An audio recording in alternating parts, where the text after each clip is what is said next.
Somebody's changed at the back table, but we'll go with it. All right, calling the meeting to order at 9:33. We'll start with announcements. I would like to welcome our new member, Dave. Would you like to introduce yourself and tell us a bit about yourself? And I bet I'm supposed to speak into the microphone? You sure are. And is it on? Yes. Yes. That green light tells me that? Yes. Yeah. Quick study. Hi, good morning, everyone. I'm David Ebright. I live here in Santa Rosa. I was recently appointed as a commissioner by the Santa Rosa City Council, and I'm happy to be here. Good morning. I also know that Paul is planning to be here, I think. No. Oh, No. it's the May meeting. I thought it was, he's not. He's in Portland, he's I not. think. That's right, all right. Also, I received an email from Shirley Zane's administrative assistant that Shirley will be appointing Jennifer Close from the Library Foundation as her representative at the April 8th meeting of the Board of Supervisors. So Jennifer Adams. Jennifer Adams. Okay, thank you. Jennifer Adams. Former president of the foundation, and I spoke with her over the weekend, and hopefully she'll be coming as a observer to the next meeting, which is the 7th, and she's officially appointed the next day. I think probably the other thing I'll say that in terms of announcements is I spoke with Don Schwartz from the county to get an update on the JPA. He indicated to me two things. One of them that it looks like the proposed compromise will go forward, and that there will be a new JPA, and tentatively the proposal for the timeline will be that the new commission would be seated and begin August 1st.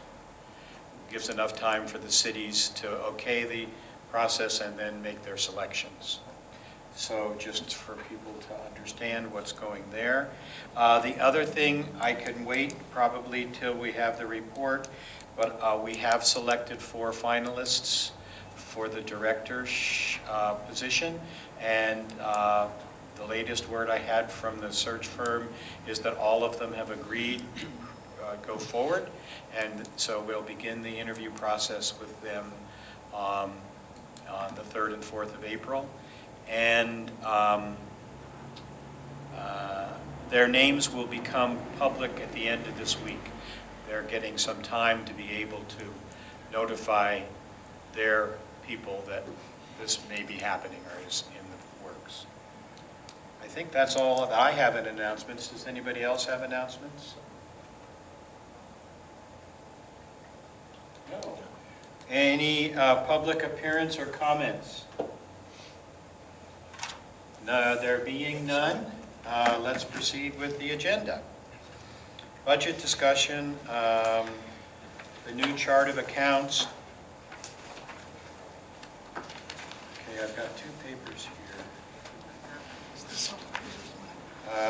Well, the new chart of accounts, I believe we have in the form of the fact that the report is in the new format, right? Yeah, I'd like to just take a couple minutes to update on the status of the new chart of accounts for the library. So we have, as reported, I think at the last budget workshop, is that we have completed establishing a new account structure. We have assigned the current EFS accounts have been assigned to the library, and it's part of a master chart of accounts that the county produced. For the benefit of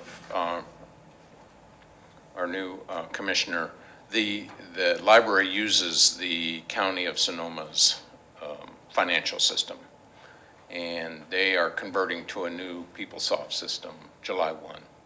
So we're in the process of going through a conversion along with that effort. So we have a master set of accounts. We're going through and analyzing them, and have noticed that as part of that effort by the county, they reduced by thousands the number of accounts that they had currently and are converting to the new system. And so that required some consolidation of accounts. And during that process, they've consolidated some of our accounts.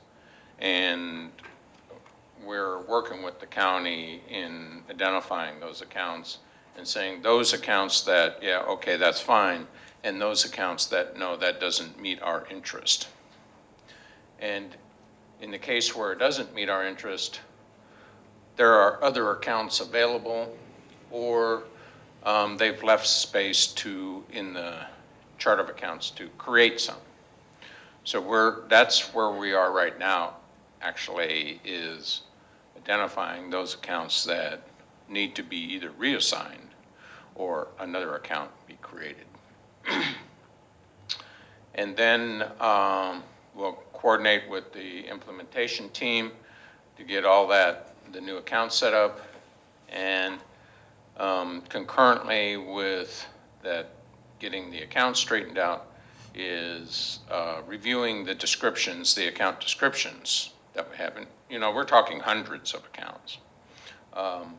To update the account descriptions. In some cases, we know there are changes. While we were going through this budget process, we noticed some things. Staff noticed some things. And we'll get the account descriptions updated. So that's where we are, and we think by the first week of April, we'll have all that worked out in a form where we can move forward with the conversion at the end of the year. Okay, any questions from folks about that? All right, moving on to the updated list of capital items, fixed asset replacement, the FAR, I like that, and projects, this document. Okay.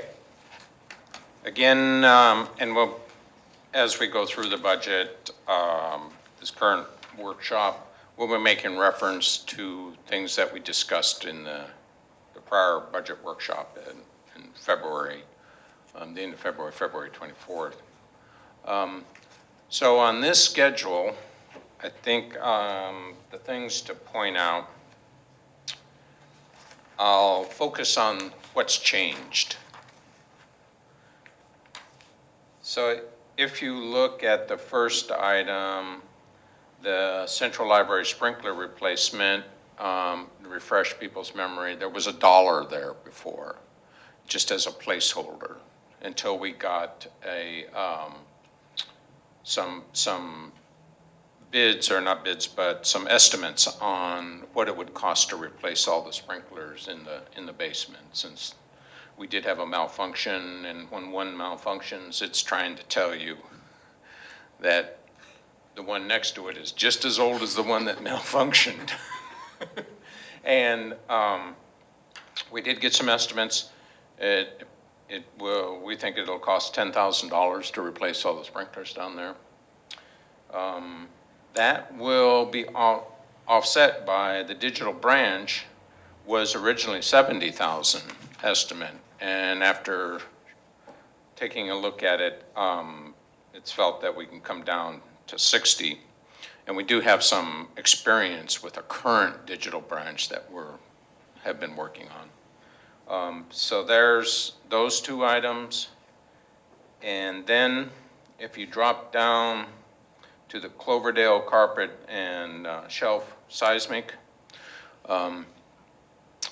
we did go through and analyze the branches, took a look at what we could do, who were the available funding, and Cloverdale came out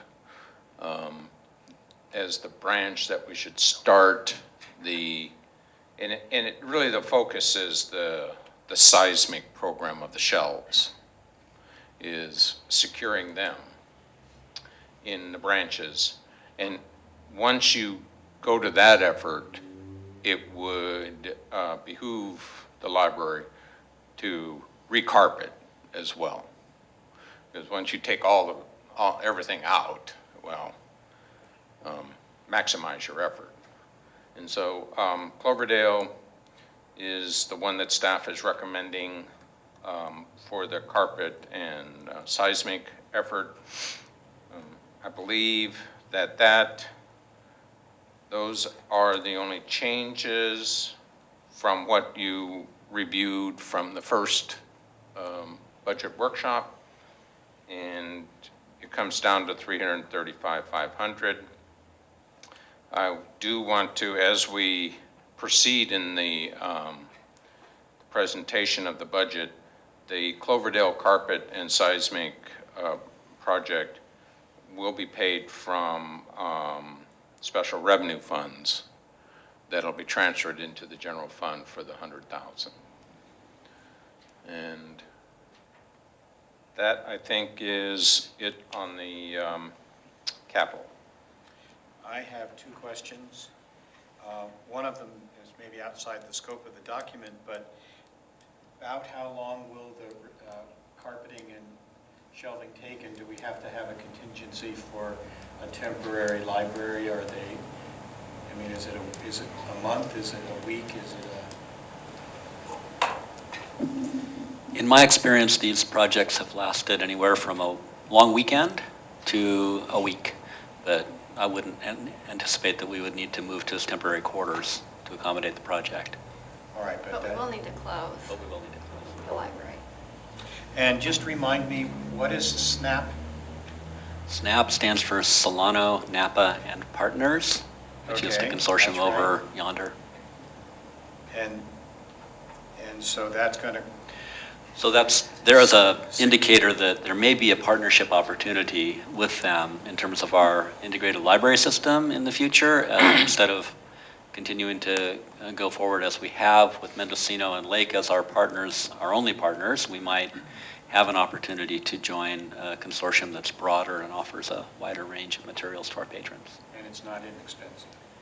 Neither of these options would be inexpensive. They both would be in the mid-400s range. Eventually, you do have to replace an integrated library system, and we should have been planning for that probably for the last, since we got the last one. So, but it's time to start thinking about it coming to end of life. All right, just wanted to, I mean, it's a couple of years away, so I don't need to lose sleep over it, but, all right. Just wanted to double check. Any other questions or anything about this document? I have two. First of all, I'm not objecting at all, but why was Cloverdale chosen? Are they in the dire need of this, or was it pick it out of a hat, or how did they get to be first? Well, we looked at the age of all the carpets in each of the buildings, and there's quite a number of them that do need replacement. Yeah. Cloverdale was only one of them. And then from there, we looked at available funds in our special revenue funds to see what restrictions might be on any of those funds, how much money was available compared to how much we thought the project would cost for the size of the library. And that's how Cloverdale was the only one that we had. Fit those Yes, criteria? right. Okay. And the second question, is this part of a larger plan? I assume that we have to certainly look at the carpets, but in addition, pay attention to the seismic fitting of the shelves. Is this part of a larger plan to do this over a period of time? And if so, obviously you don't have the plan right now, but are we working on something so that, okay, it's going to be Cloverdale and then Sebastopol and then down the line? So rather than just hit and miss, is this something that we can take a look at over time so that we... Yeah, we'd like to do a couple each year, but it's going to be depending on funds available. And then with the ratified JPA coming in the future couple of months, we'll be looking at leases again for all of the buildings. And there might be some room for negotiation there on some of Okay. these projects. Yeah, that's good point, yeah. Thank you. I believe that in the last meeting, Bruce provided a list of all of these items, the whole list, the laundry list of what needs to be done and what an estimate of cost would be for each one. Okay. I'm wondering, in the large world of grants, are there any grant opportunities for seismic refitting? I don't, just, if there's some money out there, it'd be nice to know. I know. I couldn't say absolutely not. I think I would have heard if there was any kind of program for library seismic shelf retrofits being undertaken on a broad scale. If there's something local, some local angel or foundation that would be a possible target for a grant application of this type, that would be great to hear about. The only way I think you could probably apply for federal money, like Homeland Security money, is if you're providing shelter in the case of an emergency. Then you would want your facility to be seismically safe, and you could make a case. But again, I haven't heard of that happening. State grants. Seems something the state should be concerned about. Yeah. It being California. Any other questions? All right, moving on to the updated preliminary budget. This meeting always goes so much more quickly than the previous one.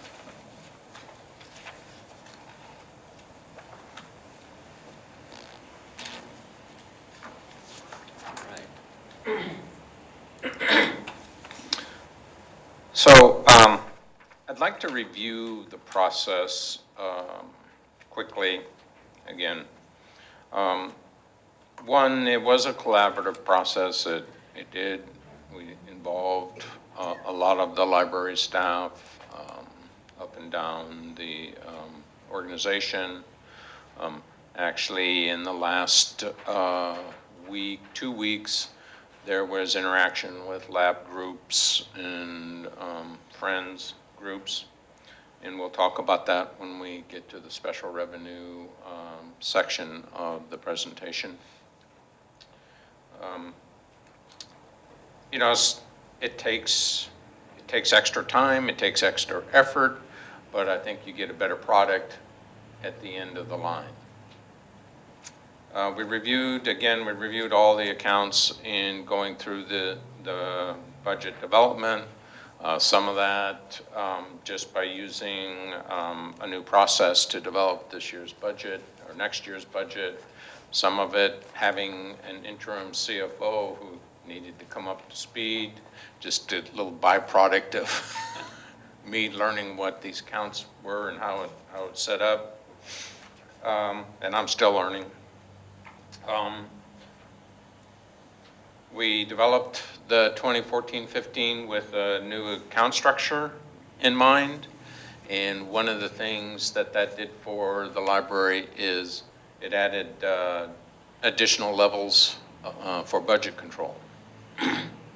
Where the current budget is at the entity level, there's the library budget. The new budget in 14-15 will have 2 levels below that.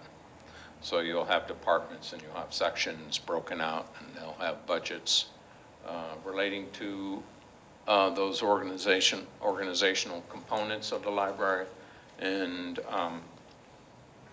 you should result in a much increased budget control. We reviewed the special revenue funds.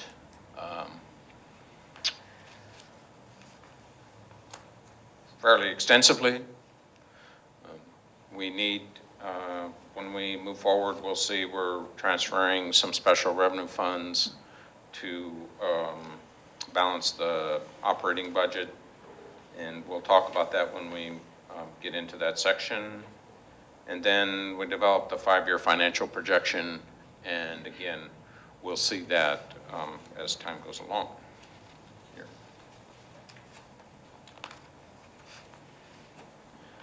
Another thing that I thought would be good is to prepare a reconciliation of what the total revenues and expenditure from the first budget workshop versus the total revenue and expenditures that are included in this presentation. So you can see that the total expenditure budget is up 157,495 over the first presentation. And as you go down the list, you can see some of the reconciliation, or what contributed to that increase. So there were some minor adjustments to the salary and benefit calculations. The two major items were as a result of the first budget workshop.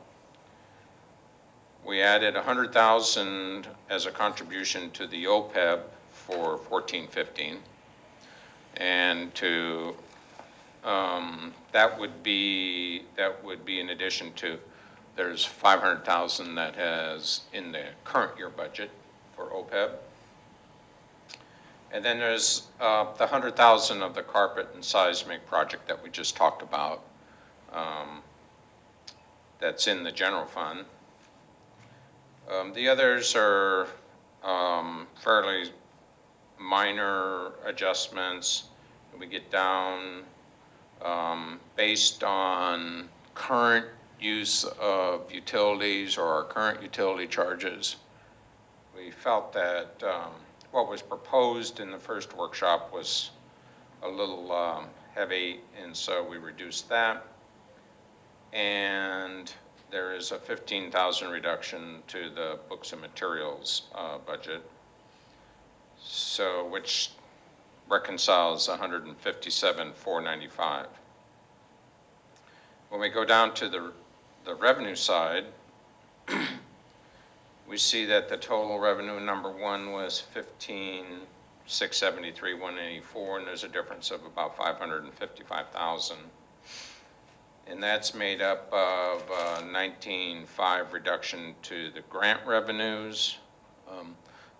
There were some grant revenues in the first budget workshop that we're not going to receive in the new year, or in 14-15. There is a special revenue transfer. Again, we'll talk about that total number, but basically 100,000 is for the capital of the seismic, and 434,827 goes to the general fund, and an increase of about 40,000 to the tax revenues. And that reconciles what was presented to you a month ago versus what you will be seeing today. Are there any questions about that? I have one. Item 7, which is, there's only one of them, so that makes it easy. I just want to call attention to that.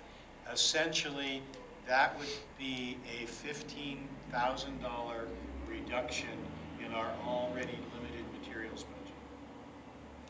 Is that correct? So that proceeding into the next year, we're operating with the increase of monies from the special revenue fund. Even with that to compensate, we're still going to have a $15,000 decrease in the materials budget, correct? That's correct. Okay. That's a sad face. Unhappy. Okay. Any other questions or anything from some other folks? So we have $40,000 more in taxes than we thought. Yay. Okay. Okay. Now let's talk about, before we get into the details of the budget, the 5-year projection. And you'd seen this chart again a month ago. The short story is that we're the revenue's not going to grow as fast as expenditures, expected expenditures. And it's creating a gap, and you can see that gap. The blue line is the tax revenues, the total operating expenditure is the red line. And, I find it, problematic as your chief finance, even as the interim chief financial officer, it's a problem. And it's one that I think, people need to start dealing with, and we are coming up with, some potential solutions. I think you could summarize that the issue for the library is it is a single source of revenue organization for the most part. 95% or something thereabouts is tax revenue, property taxes. And of course, we all know that we've just gone through many years of just a financial meltdown in California and in Sonoma County, and the recovery is going to lag, but the expenses are not. And I think that's it in a nutshell. And as time goes along, future commissions will be faced with some really hard decisions about bringing that top line, the red line, in parallel with the blue line. Or bringing the blue line up. Or bringing the blue line up. And I think it's critical in terms of having a high quality or even a quality library to service the community, is that there is something that, even from a bridge financing perspective, provides some additional stream of revenue, and that's actually what's in process and being evaluated. If that could be achieved to bring that blue line up. But we're not talking, small dollars. I mean, we can't have bake sales and bring that line up. It starts to get, millions of dollars as the years go on. And so that's, an effort that is being worked on, and I think later on, the co-directors may talk about it, or I don't know if you want to. Okay?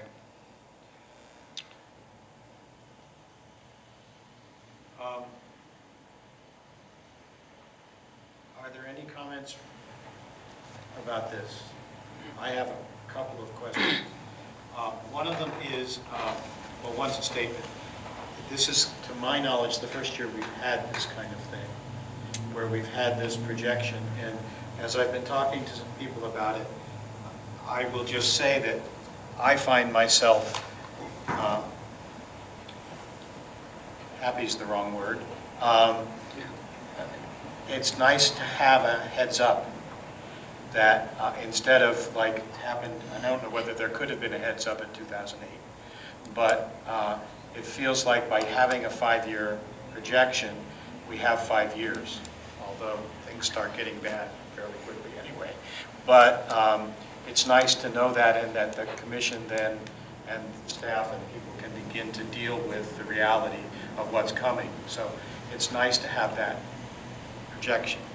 The other thing that I have found that I would like more clarity on is, as I've discussed this with people, they say, well, what are those expenses?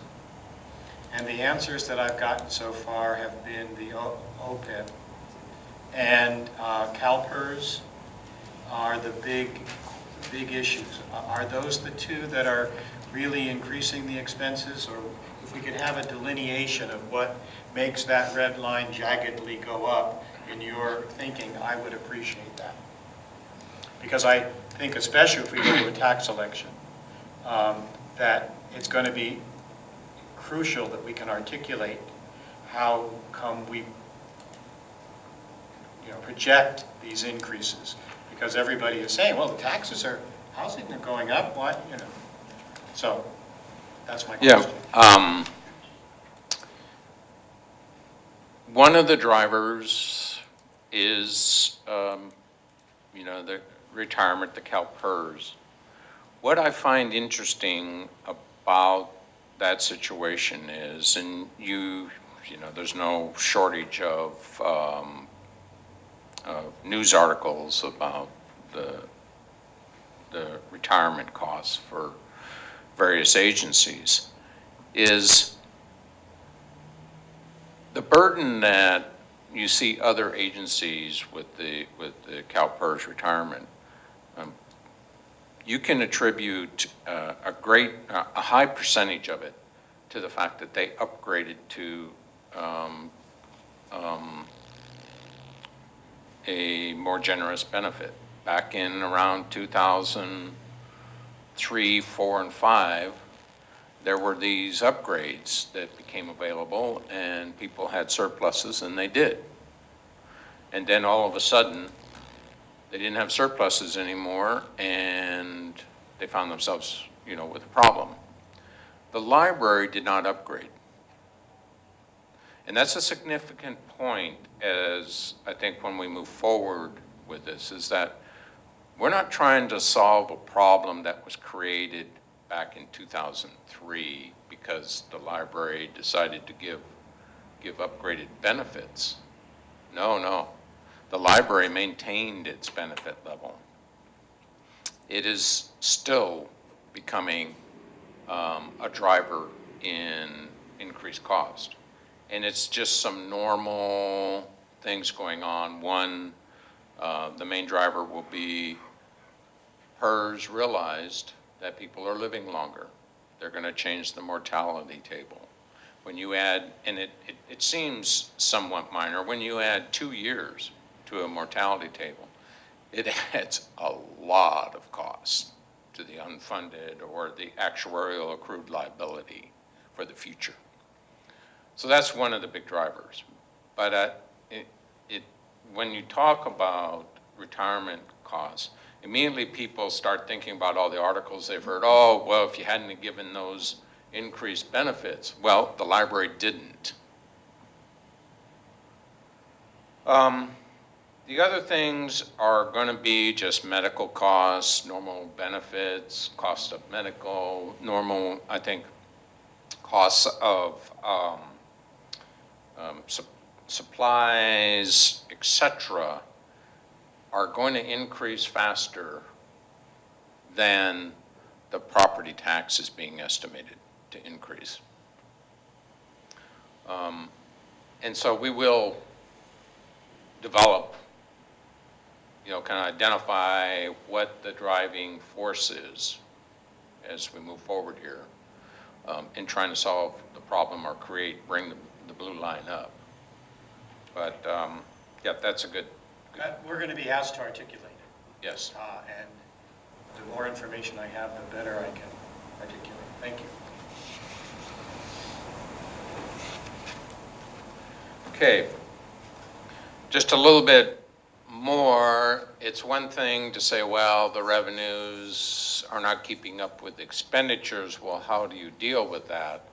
Well, you have some reserves, and this is what is going to happen to your reserves.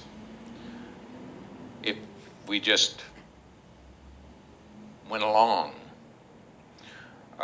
The thing I think that to point out, if you look at the 2014-15 bar,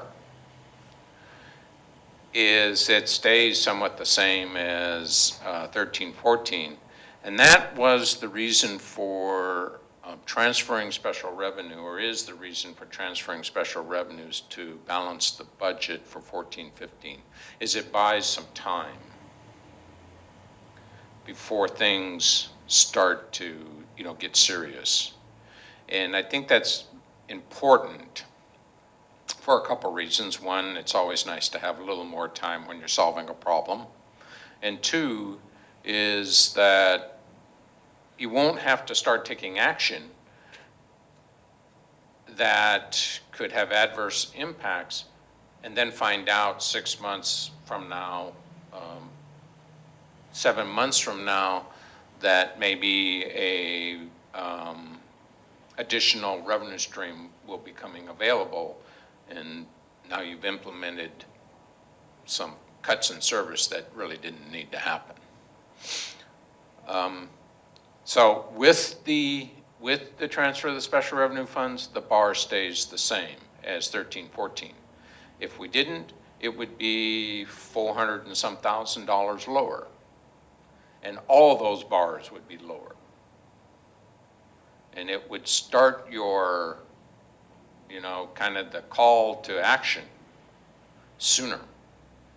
I mean, you need to start thinking about it, but if you were going to draw on fund balance this year, I would be suggesting that I'd be making a different suggestion, and that would be some reductions of service. So, but the slope of that line, if that doesn't concern you, then I don't know how to present something that would. It looks like it's, lots of years out, but once the snowball starts at the top of the hill, it moves quite quickly as it moves on down the hill. Questions, comments?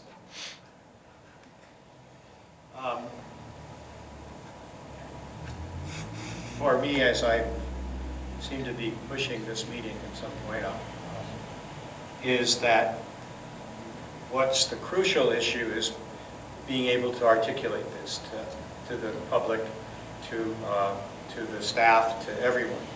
And I think one of the questions that might come up is, okay, we can understand the red part of that.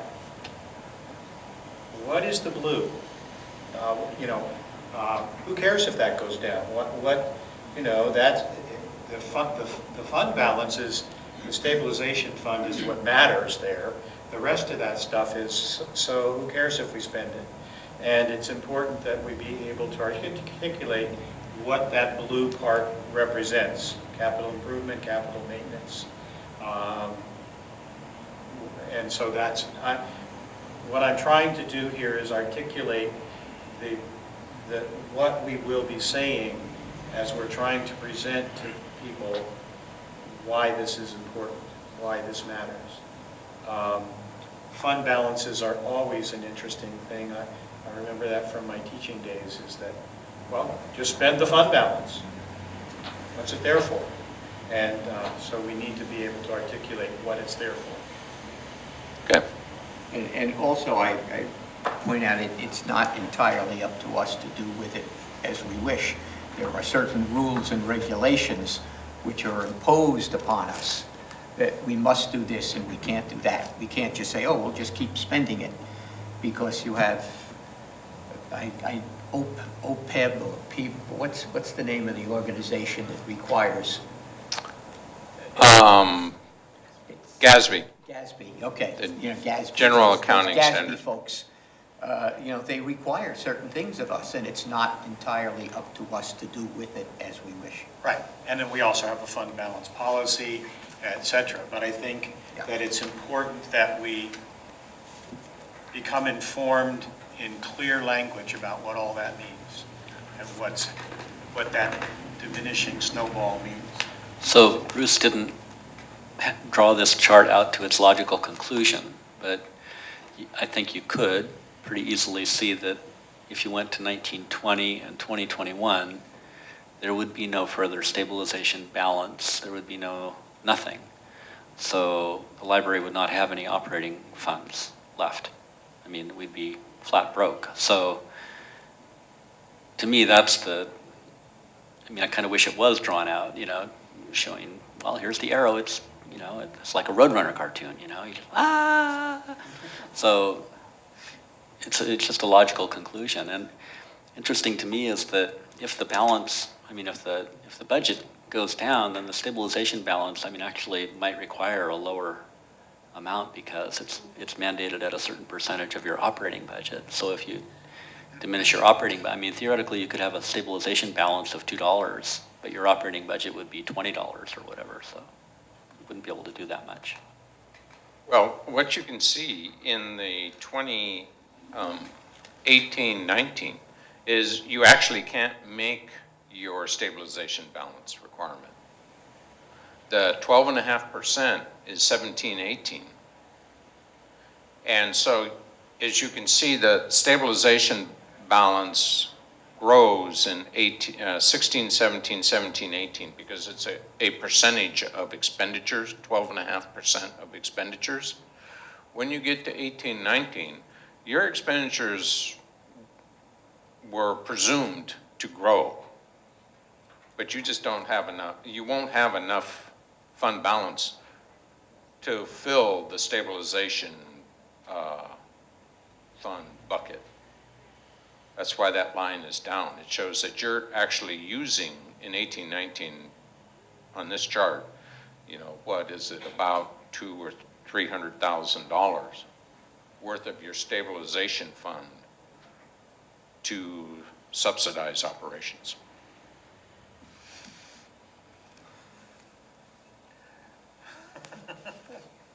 All right, now on to the next chart. Yeah, something maybe a little more positive.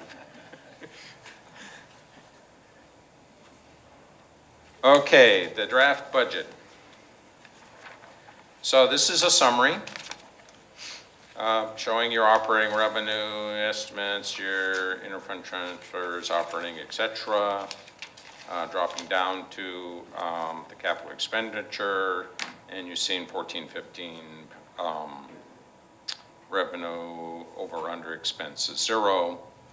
And that's achieved by, if you go up to the interfund transfers of the 534,827, allows the library for 14, 15 not to draw on reserves.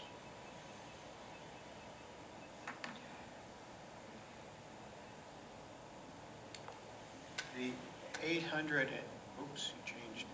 There we are.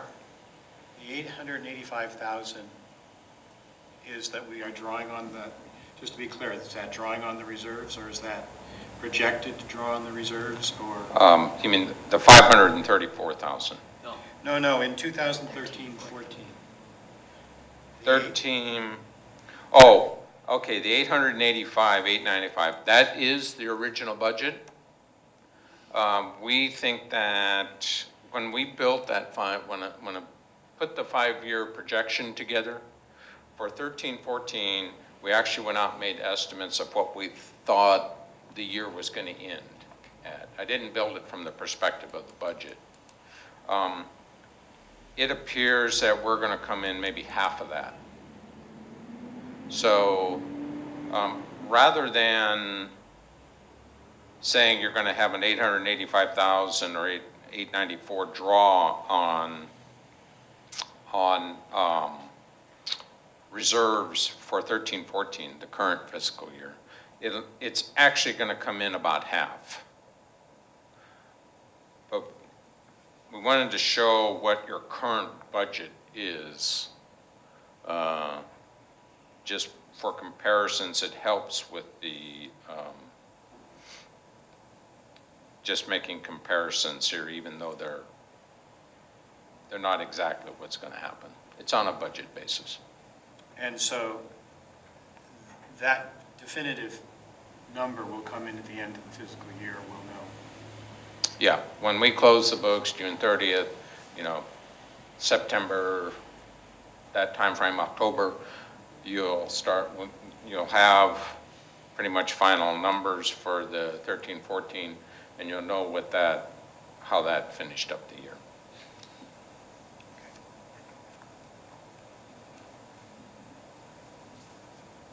Okay.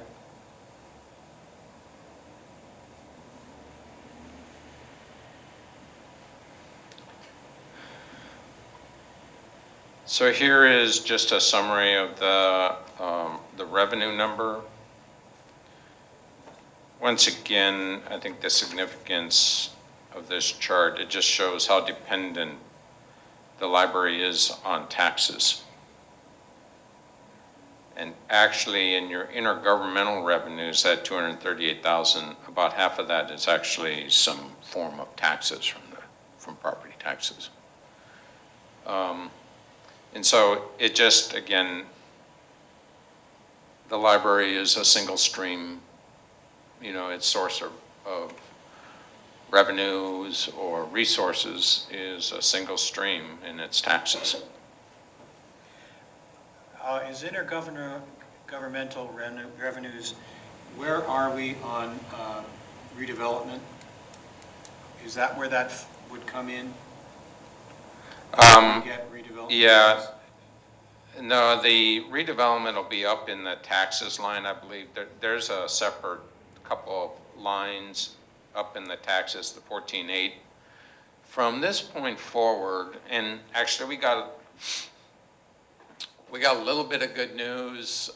One of the cities in the county has given up the fight with the Department of Finance and turned their money over to the county. It resulted in about $100,000 that will end up coming to the library this year. That wasn't anticipated.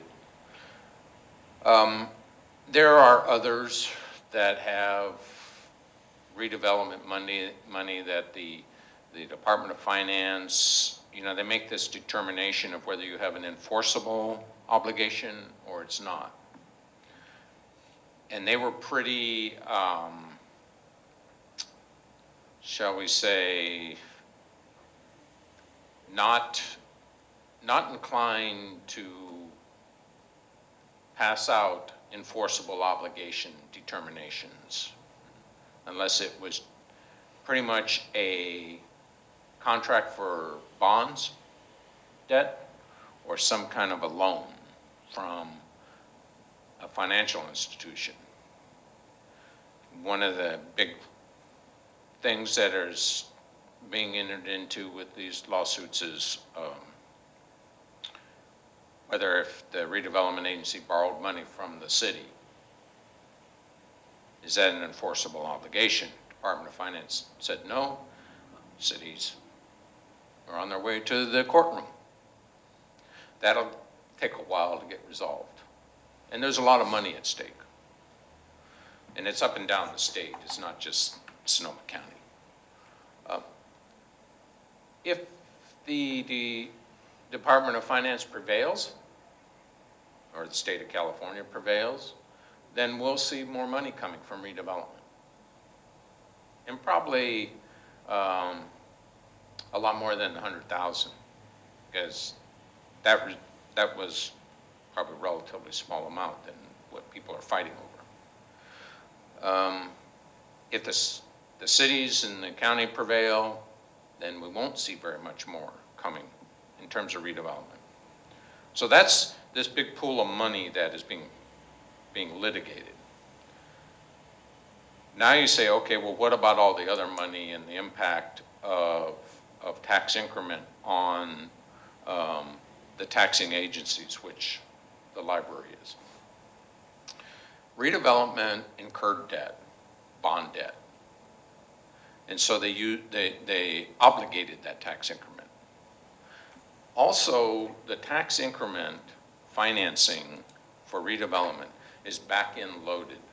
It's not a flat amount. Every year, your debt service is not the same. It grows as time goes on because the financial analysis anticipated that the tax increment would grow as time went on. So there's not gonna, I wouldn't anticipate there's this huge amount of increase in tax revenue because of shutting down the redevelopment agencies, because they have encumbered a lot of that for several years with bond debt. What will happen is now any additional tax increment that goes beyond that debt obligation will start coming to agencies. That'll be slow at first and then start to grow. Slow at first being probably 10 years, 5-10 years, and then start to grow as these debt obligations get paid off. And then all of the increment will come to it. So you'll see these little chunks of money start coming back to the taxing agencies. Now with that, I think we need to keep in mind that redevelopment, for the most part, was funding low and moderate housing. And when they shut down redevelopment, they lost that source of funding. The state is now starting to understand that. You know, they're not just going to say, too bad. They're going to solve the problem. And something tells me it's going to have something to do with property taxes. All right, thank you. Okay.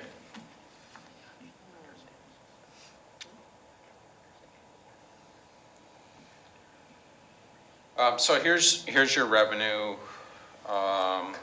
summary. Here is the expenditure summary. Again, the 335.5 for your capital, 100,000 of that is the seismic, and your service and supplies, salaries, etc.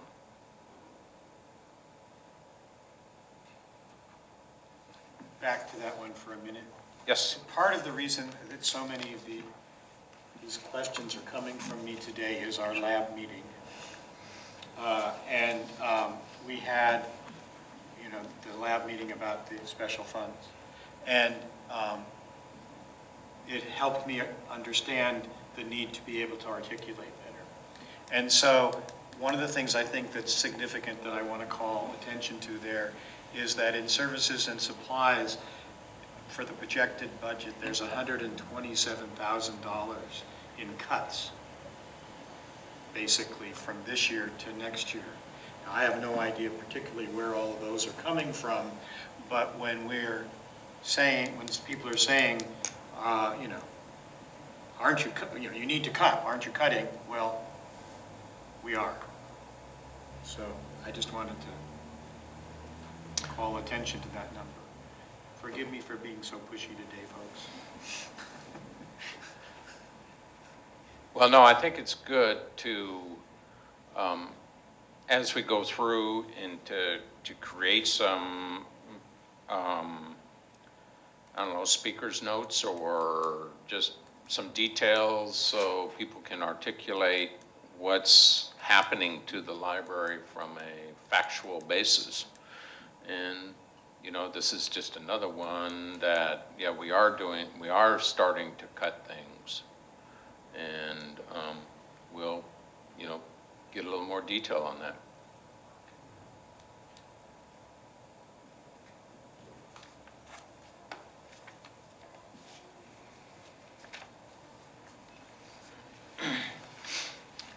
This chart is going to help, it shows, and there's another one that this continues to, it shows our fund balances. So for 13-14, we're projecting, if you go to the bottom, 5,592,083 fund balance, and for 14-15, you see the same number. Once again, not indicating we're not drawing on fund balances to solve the problem.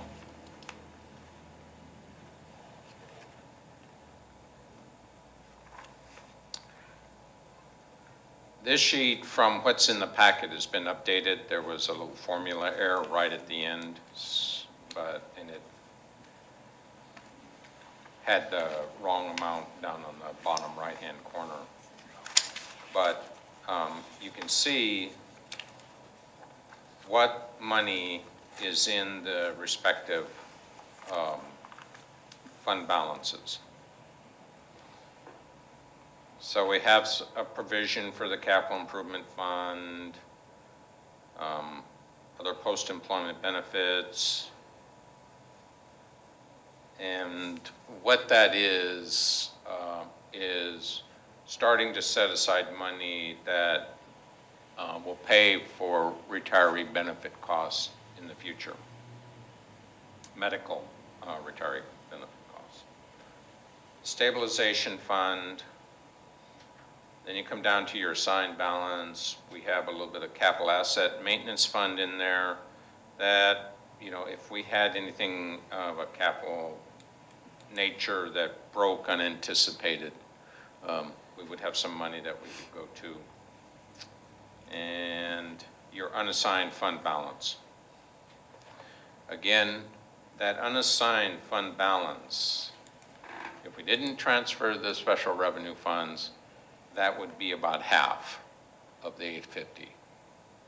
We would need some $400 and some thousand to draw from that balance. And you can see it, and it does add up to $5,592,083.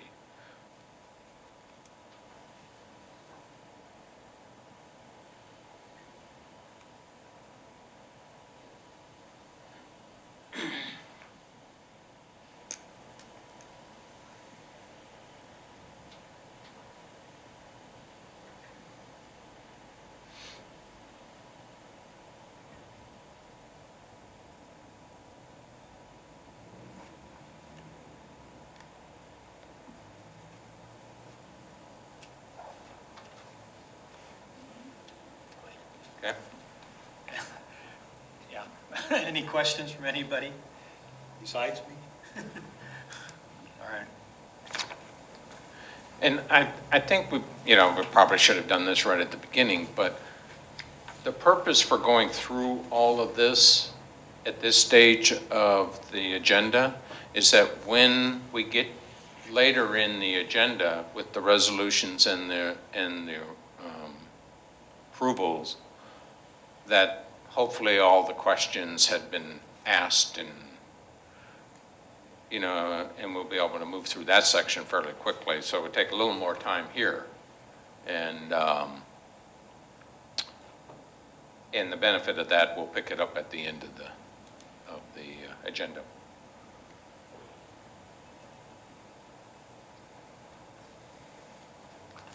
Now let's start to move into the special revenue. These are the special revenue funds we're using or proposing to use this year, or for 14-15. I want to point out there is a change from what's in your packet, and it also will require that when, if we get to the level of comfort to move forward with this budget, it'll require reading into the minutes a change to the resolution that's covering the 434,827 as a change to the funding of it. And that change is up where I drew a line through the Hopkins. And we lowered the Hopkins to 65,000. The memorial book will come to 34,63, and the Petaluma Friends will contribute 5,000. So just a little heads up when we get later in the agenda. So we talk a little bit about, we went through the special revenue funds. I actually read almost all of the files, or went through all the files and read the trust agreements, the notes that were in there where the commission had taken prior action to delegate to the lab in some cases not. We had cases of people donated money, and then staff said, oh, would you like to do something other than just give us all the money to spend at once? And then, you had this series of communications that restricted it for interest only. A lot of variables, a lot of different options in your special revenue funds. But at the end of the day, these funds are available to use. And most of them, all of them, they're either unrestricted or they're for books and materials.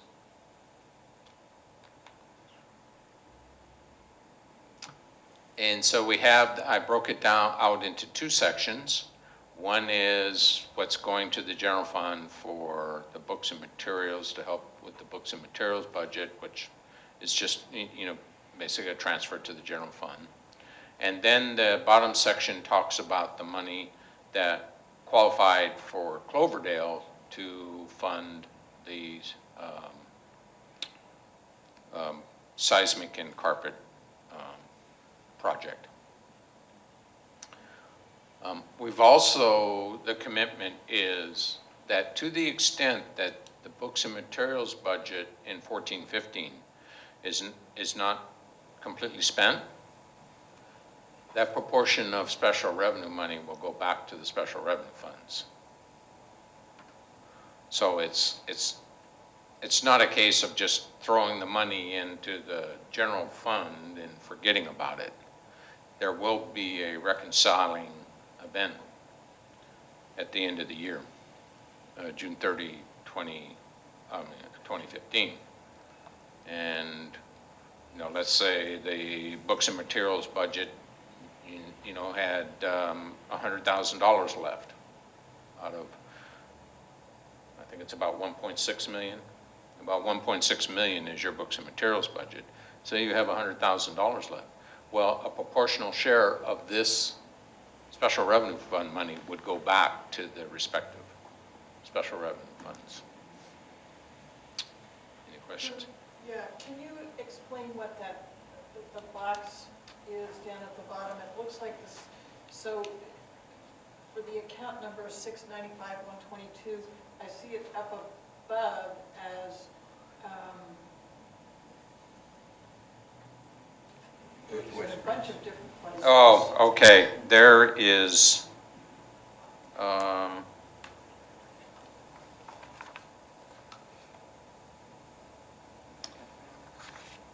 that 286, unfortunately, is left over from a prior calculation. I think when I changed the formula here to put in that, to get all slick and put in the changes, I must have messed up the formula in that total balance. That 286. I don't see 286. At total branches, Total branches. it says 286. Oh, So if you add up all the amounts in the first column, you'll come up to the 434,827. okay. Part of the money it's coming from two different special revenue funds. And we reference those at 695-122 is one fund, and 695-130 is another fund. Okay, so the box is just the Yes. summary of the things at the bottom. Okay. Yeah. Got it. And then down below, you have a similar situation, only it's all coming from 695-130. I just might update here that the Petaluma Lab was, I think I would say, extremely reluctant to do this. They're the only one that I'm aware has essentially the vote on how to spend their three funds. And this was one of the funds that could be used. There are three of them. The Hopkins only had $70,000 of spendable money in that fund, and so that's why they went with 65, and the Friends agreed to do the 5,000 difference to make it as if they were spending all of the Hopkins. But the Petaluma Lab sees a lot of projects that they've been saving money for the Petaluma Library, bringing the genealogy, the history room downstairs so people can access it, maybe making a teen room, maybe doing the the shelving and so forth. But they've been saving the money for this purpose. So they were really reluctant, but eventually voted with one abstention to do it. But they also requested that at the end of the year, not only if there's more money that it gets returned, but that the spirit of those bequests is that it be used for the Petaluma branch. And so they would like to see an accounting that the materials and books that were purchased out of the Petaluma budget of the materials fund. So that was another request that they put in for that. And two things. I was just sitting here while Tim was speaking. It does add down. So it is correct. And also, just to talk a little bit, just to respond to the way we developed these numbers is it was proportionate to what the materials budget, how it gets allocated out. So that should be a non-issue at the end of the year. They just wanted to. Yeah, and we should be able to do that Right. with no problem. Okay?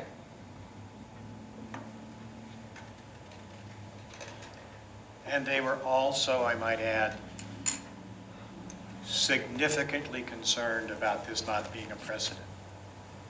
That this is a one-time only action on our part and their part, and that was very critical in their decision making. How can we guarantee that?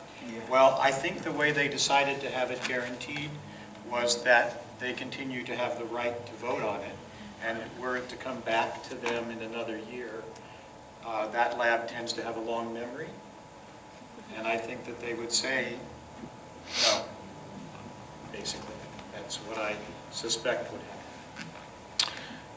And then an additional, I guess we would call it internal control or protection, is when we get to the budget policy, at least I attempted to build in some provisions that this is a short-term, one-year event.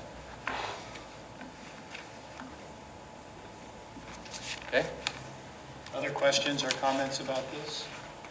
Have you all heard anything from your branches at all of them about any of this? Or?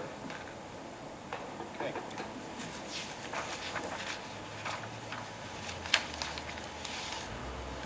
So along with the general fund budget, we have some special revenue fund budgets.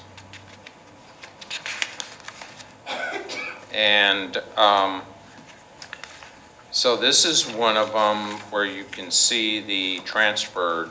I put it in yellow, I highlighted it down at the bottom right. That's being transferred to the general fund. In addition, we do have some estimated revenue, and most of it's in the form of donations and reimbursements. And we create an appropriation for this fund, and thereby people. The thing to keep in mind is your action of approving a budget is the authority to spend. And so, or I guess it's, you're passing it on to the Board of Supervisors, and having it adopted is the authority to spend. And so here what happens is as gifts and donations come in, then there is some authority to continue to spend that money out of this special revenue fund here. And you have a similar event in the next one, and this is 233 being transferred. Oops. So we have the estimated revenue. A lot of the budget in this one, books and materials. Again, the books and materials is projected 30,000 lower out of the special revenue fund. And primarily that's, it's anticipated that there'll be lower donations and reimbursements based on where we are to date on the current year.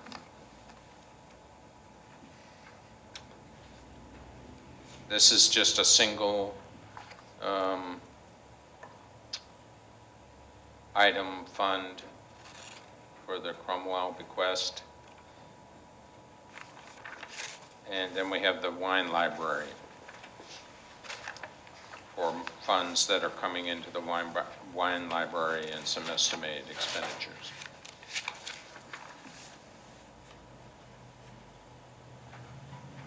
So that's the special revenue funds, if there's some questions there. Are there questions?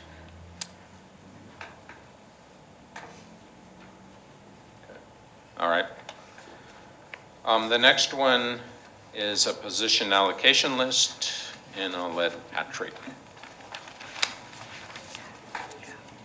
It's basically a list of the positions that the current position list for the library. We need to provide in the information that we send to the county for the budget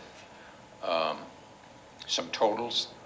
So I think it's just appropriate that we show and provide in your documents, all the positions that are allocated, and with the approval of the budget, you're authorizing that this is the staffing level, current staffing level. No.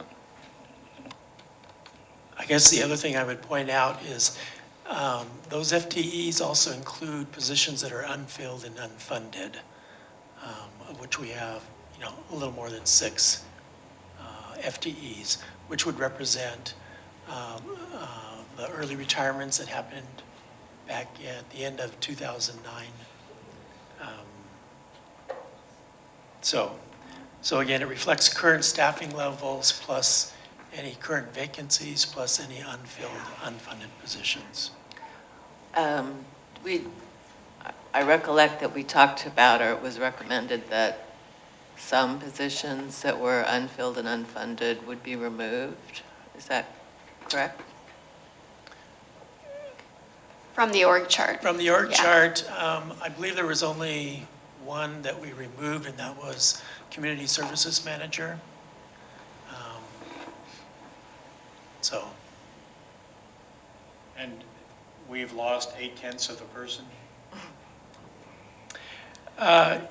You can probably count that to rounding differences, okay. The county here takes it just to 2 places. On our org chart, we take it all the way out to 4 places, so that's basically the difference. There's essentially no change from last year. And the other thing on there is we also tidied the chart up a little bit so that it matches job titles that are in our salary spreadsheet. So for example, in the old allocation chart, it would have a librarian 4 plus 2%. In our current organizational structure, those are all separated out currently as division manager, materials management, division manager, public services. So where you see a change of, 100%, it's just that we moved that position elsewhere on the chart.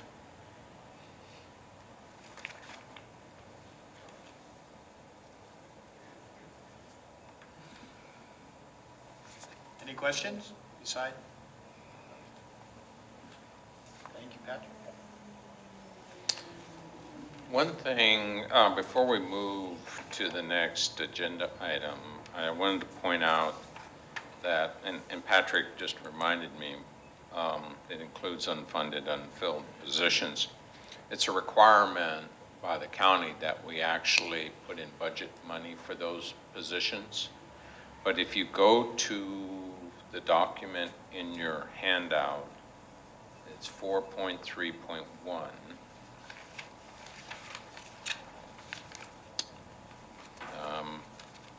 To the, and it's probably the first page. No, it's 2 or 3 pages in. Go to the salaries and benefits section. You'll see it, it's at the top on the back side. Is everybody there? So we included budget into the budget for these unfunded, unfilled positions as a requirement by the county. But you'll notice that there's a planned salary savings line, 5902. And if you go over, you'll see we also included 495,300 credit. That offsets that money so that the reality is there is no budget for those positions in this budget. So although they're in here, no, you can't fill them. The library can't fill them unless they come back and get some money from you folks. Which we have tucked away somewhere in the corner. Yeah, no. Yeah, I mean, He that's says the whole. sarcastically. Yeah. So, that's that. Okay? All right, so the next thing is the updated budget policy. I would like to propose that we take a 5-minute or 10-minute break before we move on to that one. Okay. Okay?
Forgot, just before we get back to the budget policy, I have asked David to sit on the revenue committee. And I think that little tick in his head was a yes, but I'm not sure. That one went. All right, moving on to the budget policy. We have new paper on this? Yes. So there's a track changes version of the budget policy that goes along with agenda item 4.4. And then later on, when we get to approving with agenda item 7.1, you should have a clean and complete copy, but it's identical to 4.4. Okay, so these. One shows the track changes and one does not, but they're the same Otherwise, it's content.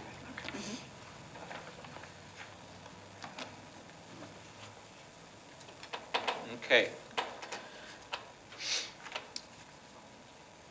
So, just to summarize the changes, the significant change to the policy from how it stands now is section 4, short-term budget planning. And it provides for the use of the special revenue funds for the books and materials or to go to the operating budget. It also provides a time until an outcome of planned November 2014 ballot measure. And I think this is the event that, you know, everybody needs to, be focused on. It establishes a date certain for the commission to readdress the 2014-15 budget. Once there's either, there's an outcome for a ballot measure or definite knowledge about an additional stream of revenue to help deal with the pending financial problem, and I think it's probably a crisis for the library. The commission should then reconvene and the commission will be convening and should take a look at the 14-15 budget, because there will be one of two things that need to be dealt with. One is there was success, and then there'll have to be some planning around that. Or it was not successful, and there will have to be some planning on how to bring the expenditure line down to the revenue line. And hopefully it's the first circumstance that people will be dealing with. Excuse me, may I make one Yes. note? I didn't look at this closely enough, I guess, prior to bringing it here, but in 4.3, it does say secure a sales tax revenue, and actually we haven't landed on that particular method of revenue enhancement at this point. It could be a sales tax or potentially a parcel tax measure that we would be bringing to the voters. So I didn't want to lock us in with this budget policy to say sales tax revenue only. Maybe it could just say to secure additional revenues or additional tax revenues. Yeah, I actually just wrote the word additional. Cross out sales and Tax revenue. replace it with additional, and that would be additional. Or just leave it secure tax revenue. I'd Right. like to have additional, Or additional, okay. because we already have tax revenue. True, Additional revenue. additional tax revenue. Okay. And as I was saying, it establishes a date certain for the commission to readdress the 2014-15 budget.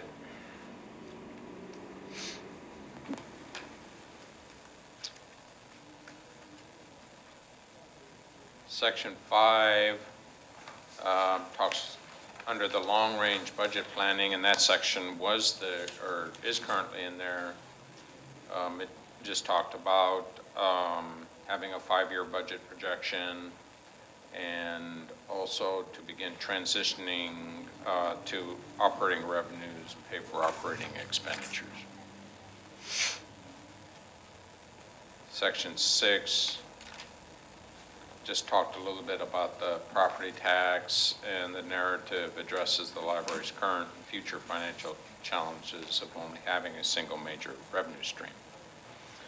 So I think those are pretty much the major changes.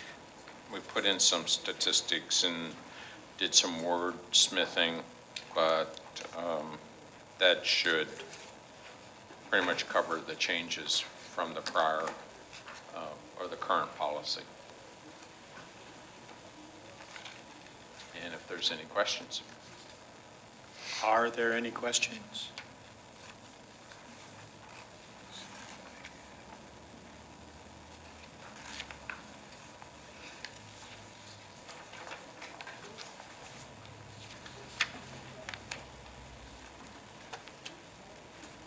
Yes. I don't have any questions, but I do have a comment, and that is that as a newcomer here and going through these budget materials, this particular document was probably one of the most informative pieces and most sort of easily understandable to a newcomer. So I appreciate having it here. Okay, thank you.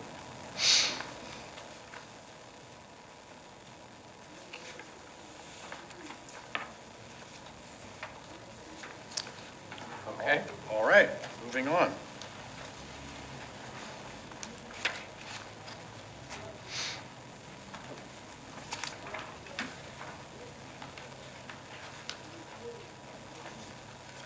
There is a policy on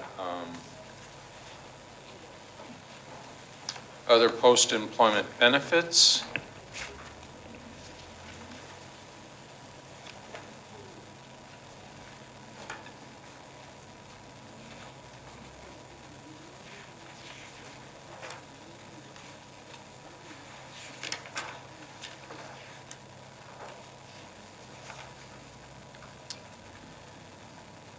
And comments that I'd like to make relating to this, and then if there's any commissioner questions, is as you look at the policy in the documents, is to go down to the heading of regulations.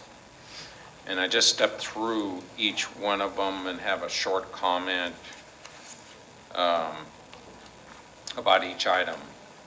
And that is that item number 1, that's in process right now. We have an actuary updating the actuarial report, which is required every 2 years for the library. I have a quick question about that one. Sure. Those contributions refer to staff and employee contributions, or contributions that the library makes to these benefits? That's the library, and the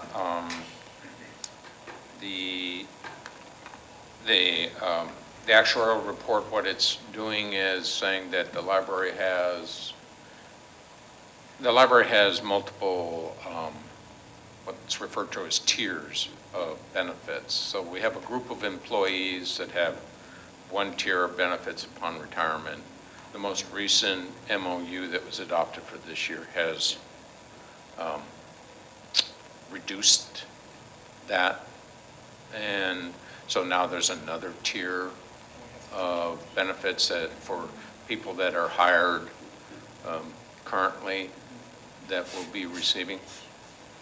And so the actuarial report goes out and looks at our current demographics and our current workforce and retiree workforce, and makes, a calculation on what the library can the cost of those benefits out in the future over the person's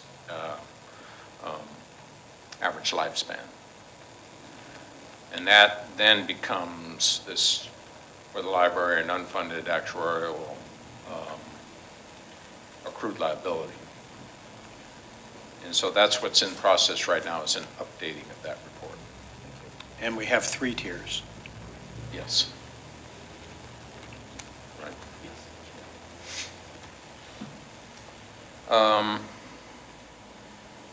And number 2, as I mentioned, it relates, it is being calculated. Number 3,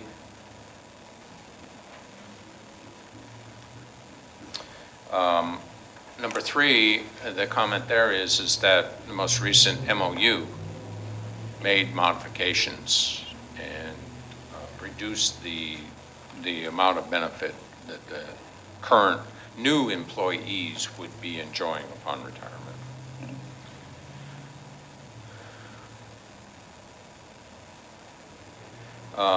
Number 4, that's kind of right now on financial ability, but we have in the current budget $500,000 to contribute to OPEB, which is the other post-employment benefits. And we have $100,000 projected in the 14-15 budget to add to that. Number 6 is the 100 and 500K that I just spoke about.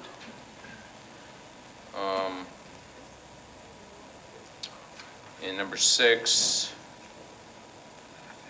we have been communicating on the OPEB. We provided information to the bargaining unit, SEIU, and we were talking about it at public meeting. We talked about this at the last public meeting, or at the budget workshop, first budget workshop, at the end of February, and of course we're talking about it now.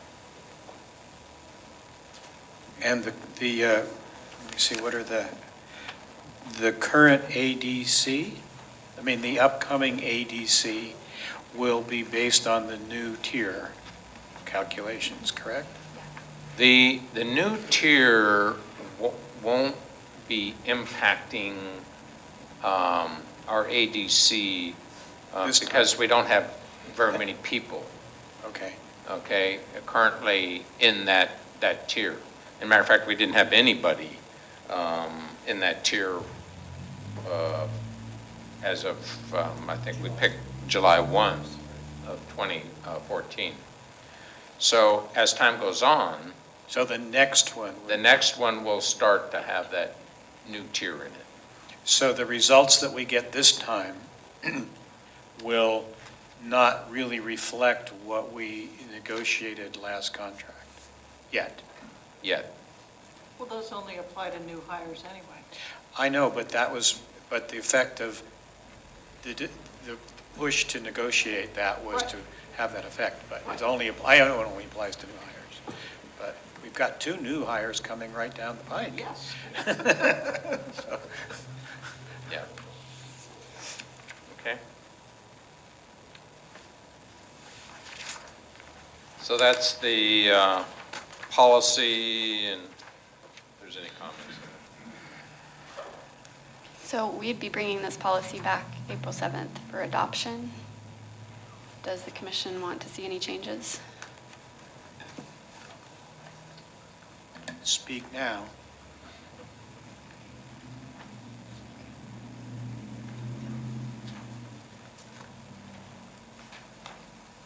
Oh, okay.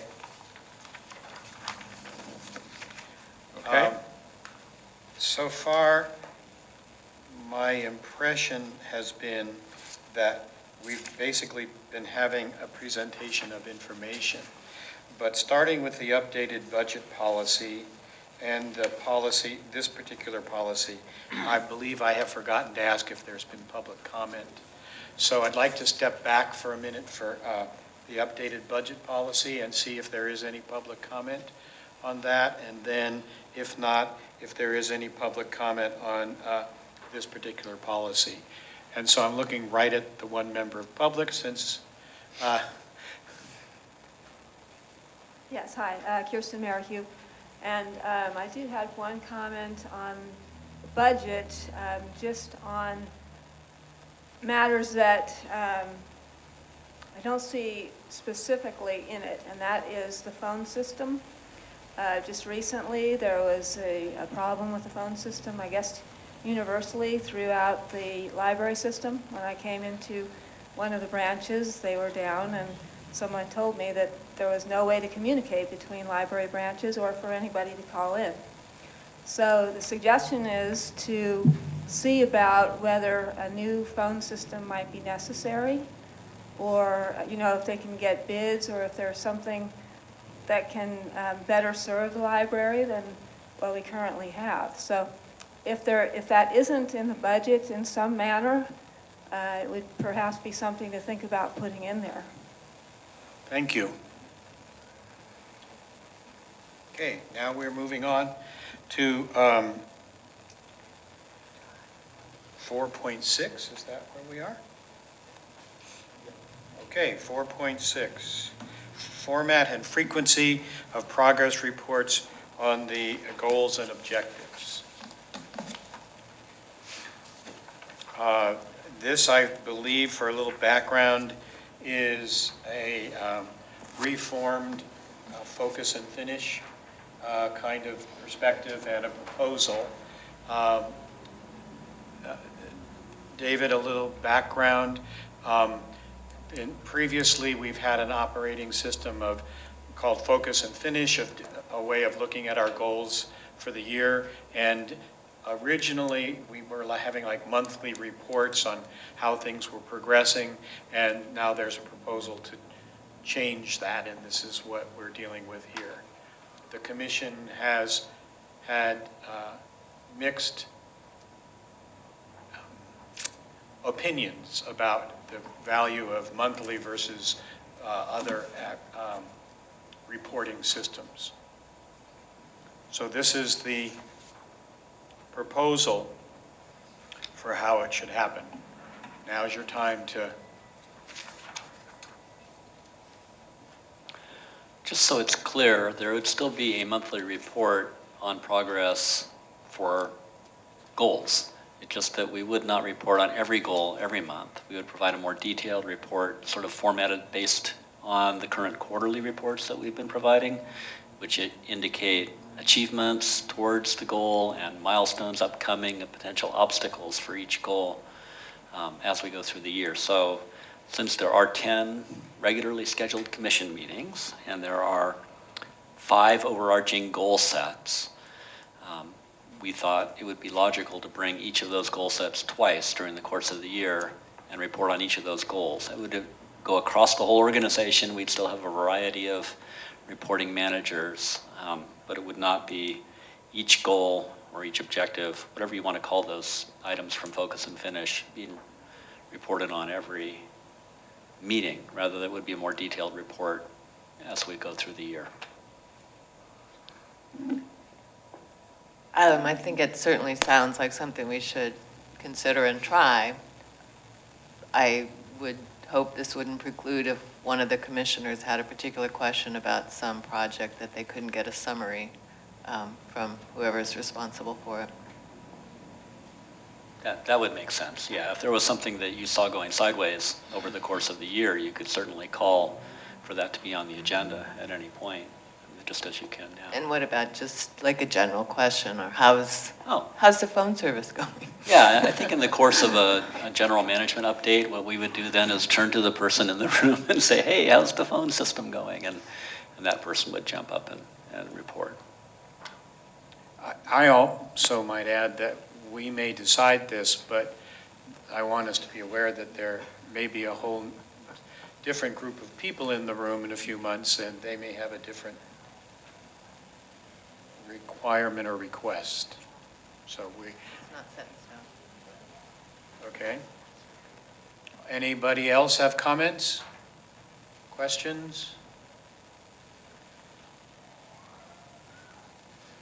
Any public comment?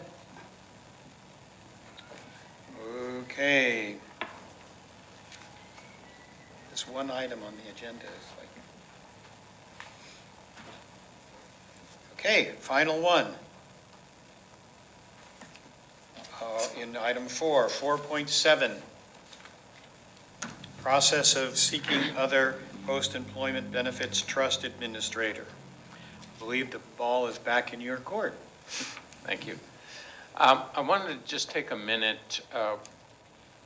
We addressed made a recommendation and addressed the need to have a trust established and start funding the other post-employment benefits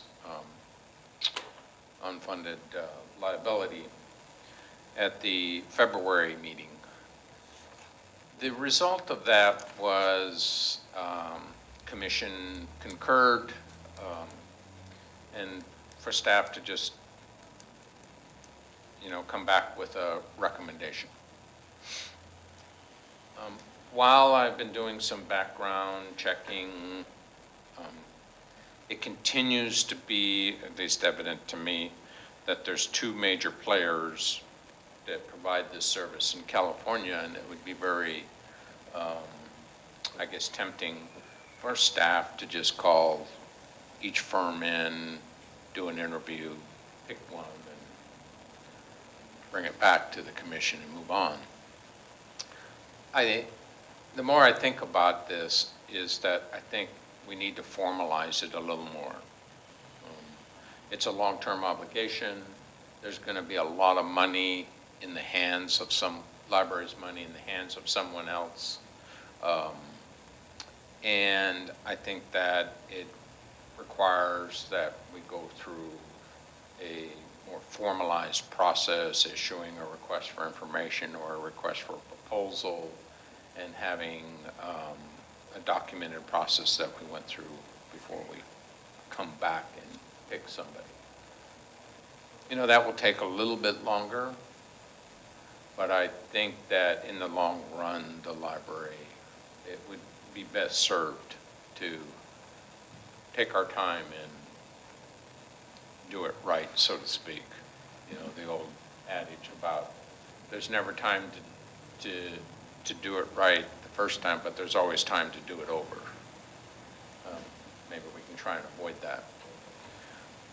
So where we are right now is I do have several documents from other agencies that have already gone through this process. I'm putting together what's referred to as a request for information. I'll send it off to the two vendors, and we'll have some criteria, we'll have some questions, we'll have things we want each vendor to respond to. They'll be advised that based on their performance at an interview or their response to this request for information, that staff will select one of the two to provide a formal proposal. That's kind of this framework right now. And then based on their proposal, if we think it's a good one, we'll bring it back to the commission to adopt. That's not going to happen, at the next meeting, by the next meeting, but it could by May and certainly by June. So we'd have something in place. And that's just a kind of an update, I think, where we are. I actually have one vendor called me up and said, I'm ready to make a proposal right now. And I said, well, that's good. We're not ready to proceed.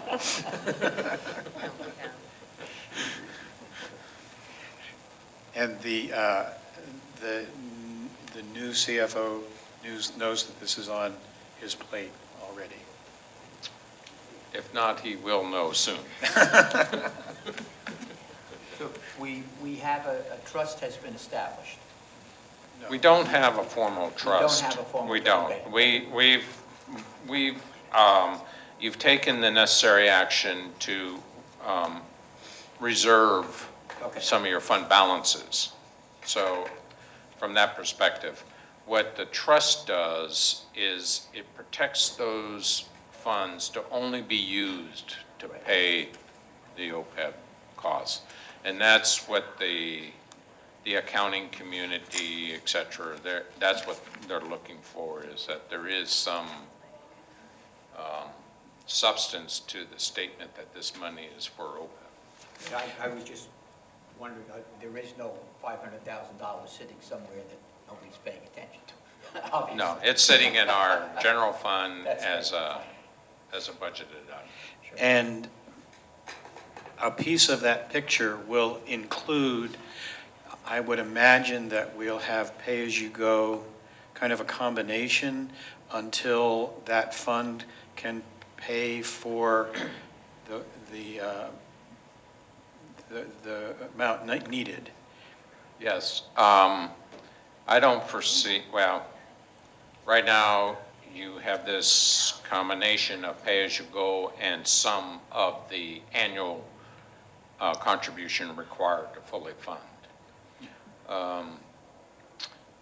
And that, would continue, and of course, depends on, if additional revenues become available, et cetera.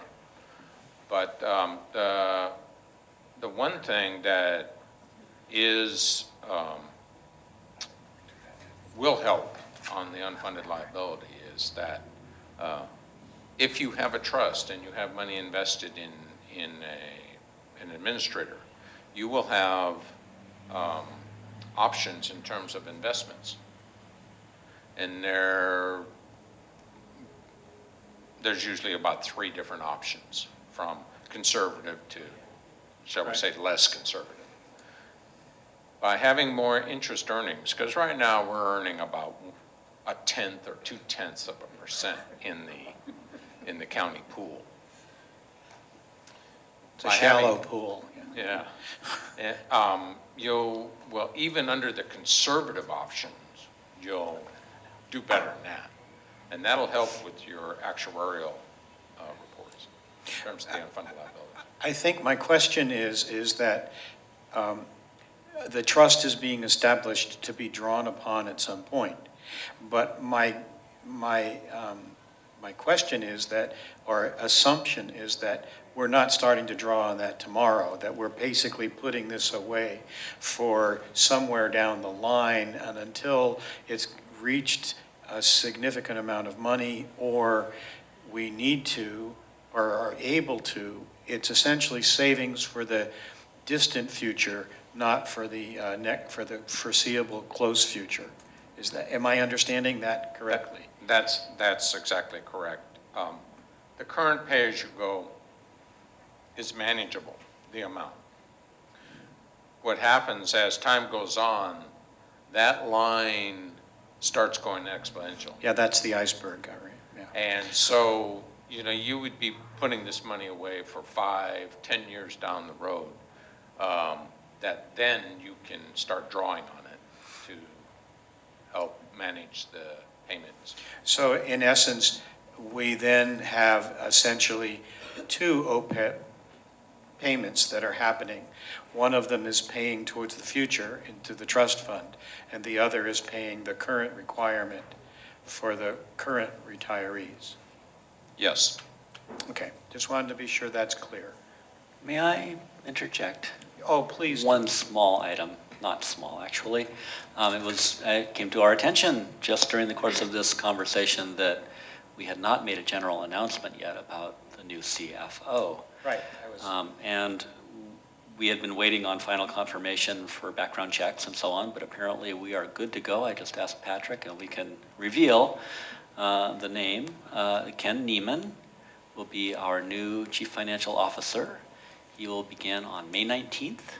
He comes to us from the Ann Arbor Library District in Michigan, where he has been CFO for the past 14 years and has excellent demonstrated skills in the areas we need, and is quite aware of all of the upcoming challenges the library faces through the course of the interview process. So he's coming from a library now, or? yes, the Ann Arbor Library District, and if you know anything about sort of leadership kind of level libraries in the United States, they are one of them that people often point to as an exemplar of good library work. They have pretty buildings too. I did a little Google on them. Yeah, and he built 3 of them, so, Right. yeah. With his bare hands. And you said May 1st? May 19th. All right, any other questions regarding that item? Any public comment on OPEB, trust fund policy? All right, now we are moving from the budget workshop into the special meeting. So at 11:33, we are convening the special meeting. Tim, I have a question. Yes. We usually have someplace on here for commissioner comments. I don't see it. Well, would you like to have commissioner comments? Yes. Usually, I think the issue is that commissioner comments are at general meetings and this is special. I think that's why not, but I think we can take a moment for commissioner comments. Okay. I just want to acknowledge the death of Jane Cundy, who was my predecessor. She was served on this commission for 20 years. I think Tim is probably the only one who remembers her. She was extremely dedicated to the library, and her family requested that donations be made to the library, memorial contributions, and in fact, a significant amount of money has been received. She was a lovely, charming woman, and she gave a lot of herself to the library, and I just want that to be officially recognized. Yes. And I recall that when she was on the commission, she continued to volunteer as a shelver at the library every week in addition to that. Are there any other commissioner comments? All right, we'll move on to the special discussion items. The first is the Joint Powers Agreement Committee. Nothing?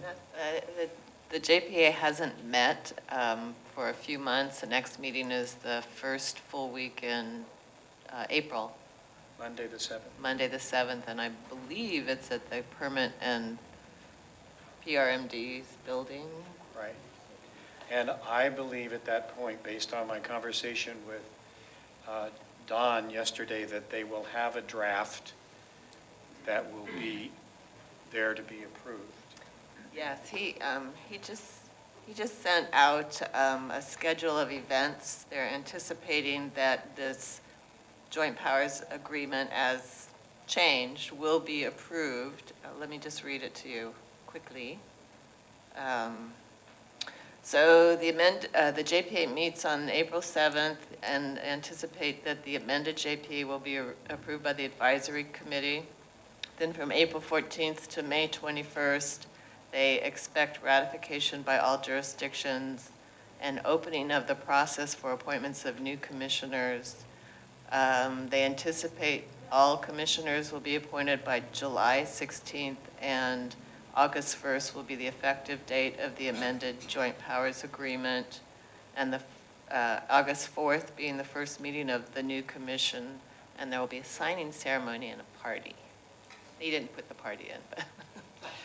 And I might add that when there is a request, well, I'll add 2 things. One of them is when I go to the meeting next Monday, I am going to request that somewhere along the lines that if a city appoints a new commissioner before the July meeting or the June meeting or whenever, that they suggest strongly that those people attend some commission meetings ahead of time to get a little bit up to speed. There's also a request, and I had sort of thought of this already, and I'm going to put on my teacher hat because I thought of it as homework, but there is a request that I believe it's gone to David and Jamie, of a job description for a commissioner to give to the cities in terms of their beginning to ask for applicants. And I had thought already that I would request of the commission that we write a brief job description for what we would suspect, or comments of what we would suspect should be somebody should be aware of before they decide that this is something they want to do, and also that the people who are making the choices know sort of what the requirements of a commissioner are. And I don't know if Don's given you time on that, or a request for time on that. I think he asked for it by the April 7th meeting. He'd like it by the April 7th meeting. Mhm. So I think perhaps I don't, this is a Brown Act question, but I think if each of us writes something and sends it to David and Jamie within the next week or so, and David, you're excused from it if you'd like to be, since you're just here, but you might suggest what you think someone might do. But in any event, I would request that we do that, and I'll check with Paul, because I think all of us experienced saying, congratulations, welcome aboard, here's your meeting. Dive in, jump in the deep end and start to learn to tread water and then swim. So I think that would be helpful. I am very curious to know if, when any of you became commissioners, if you saw any kind of a job description. No. Nobody did. They recruited based on the title alone. Okay. Well, There's a brief summary of. That would be good to know. Any brief summary of that you were given, if you have it or have access to it. I'll tell you, Somewhere in Dorothy your Bertucci extensive told me files. there was a month-to-month meeting.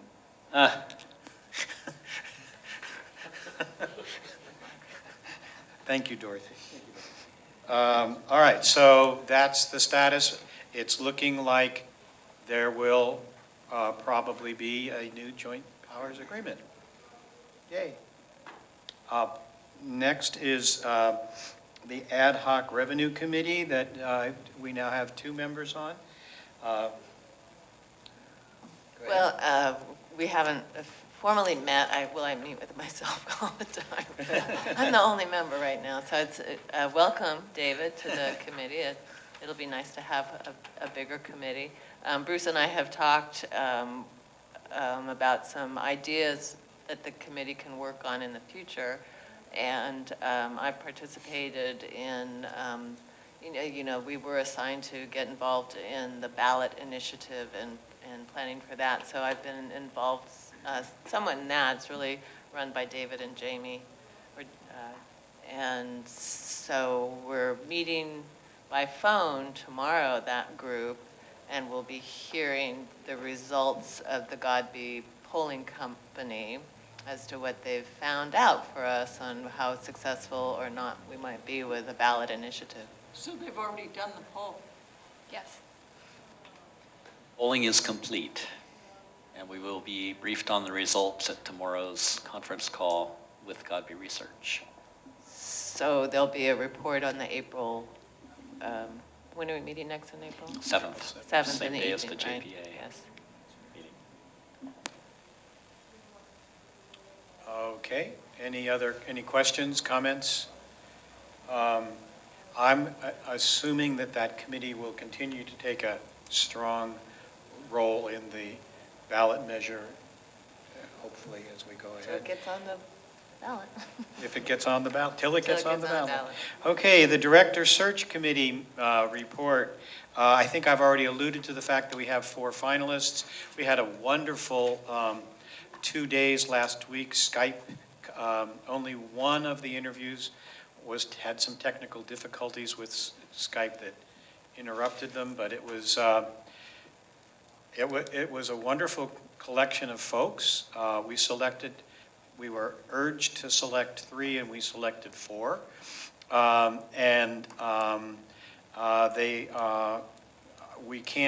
We're still holding the names.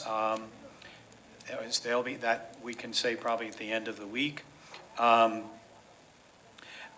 I would just personally like to say that I found it very interesting to find out, we've been told a lot that what we are offering is basic library services, because that's what we can afford.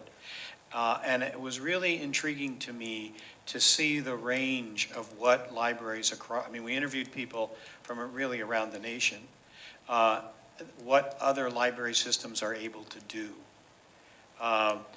The one thing that comes to my mind is that one library system has taken on lunches for people who would get free lunches during the school year, the kids that would get free lunches during the school year, but they don't during the summer vacations. So one library has taken that on.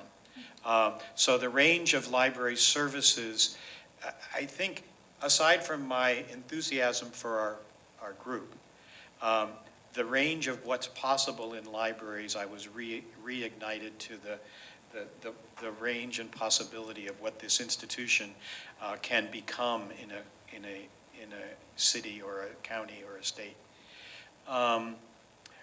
We are proceeding with, Patrick can probably tell how many people commission for the panels. Let me review, because the other thing that I think I feel is really important is this process week after next. In that on Thursday the 3rd, the 4 candidates will be meeting with 3 panels. One of them is the management team. The other 2 are made up, if you recall, half community folks, half staff. And they will be asking questions, and they will be, the panels will be giving feedback, have feedback forms. And then there will be in this room at 7 p.m. on the 3rd, Thursday the 3rd, there will be a public forum. And the form of that forum will be the speaker, the candidates will be asked to speak for 10, 15 minutes on some topic. I don't know if we've decided that yet. And then there will be index card questions, which the search firm will have and ask of the candidates. And there will be feedback forms for the public to be able to give feedback again that we will have. So when we meet on Friday to interview the candidates, we will have those feedback forms or the summary of the feedback, and then we will be interviewing the 4 on Friday. I believe our time scheduled for the special meeting is 1 to 6 p.m. on that Friday.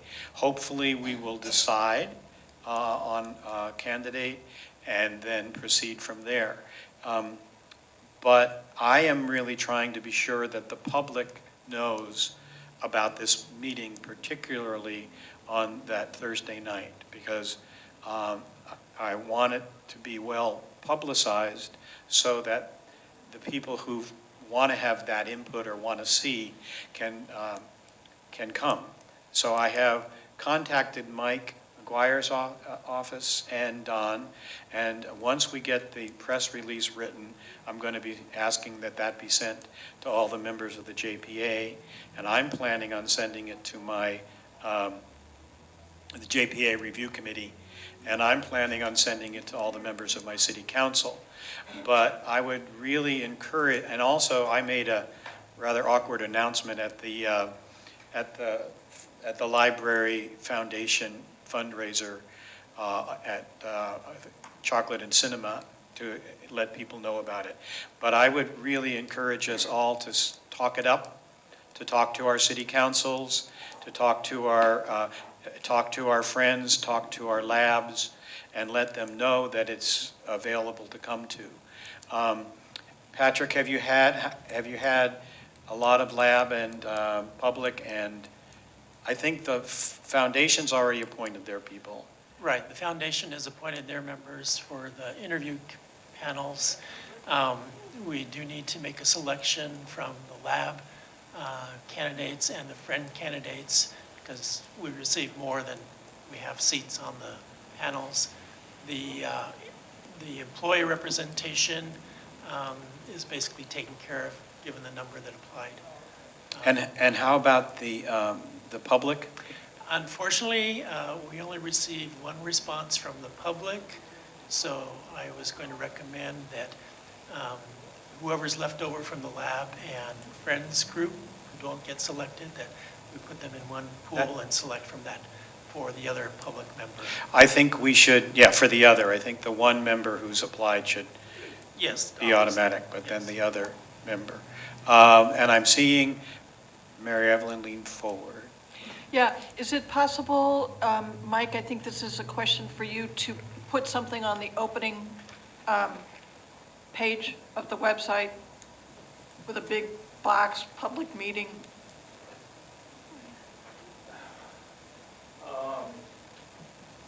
Yeah, what we'll do, I don't know if it's on or not, we'll put a news, on the website, how there's the news box. Once the press release has been written and so forth, we can have a news item for the public forum and so forth. Yeah, big. Big. We can talk to the librarian, I don't know how big, without making drastic changes to the Okay. website as possible. As big as possible, We'll certainly have a news item which will link to a full post of its own. okay? Any other questions, comments? Do you have anything to? The only thing I might point out that I think we had, Patrick, 33 applicants, is that? 29 of 29 qualified. Right, I think there were a total of 33 and then Okay, 29, and then we, qualified, and we interviewed 11 and came up with 4. right. That we had 11 on. And I might add that I think we made a wise decision to go with a firm. Oh, they're excellent. Right. They have just made this whole process very, very effective. They were great. That one of the things is that we need to ask the same questions to each candidate. And so, for example, they suggest draft questions, and then we have time to say, no, I think we want this or this and this. But it's been a really wonderful process.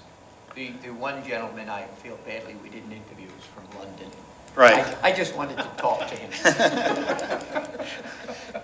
David, you want? I just wanted to check who's writing the press release. Well, And when will it be ready? Patrick, and that was in Patrick's court, and he and I are talking about it. Oh, okay. And he was going to check with Rebecca, the last I heard. Ah. But I don't know that she knows that yet. No, because she just got back to me. Okay. But we want to have it done as soon ASAP. Will we do the search firm will not do that for us? Do the press release, is that what we're talking? I don't believe so. Right, it's our responsibility to take care of the press release announcing the public hearing, yeah. And one of the other decisions that we need to make, and you and I need to get together quickly to have input.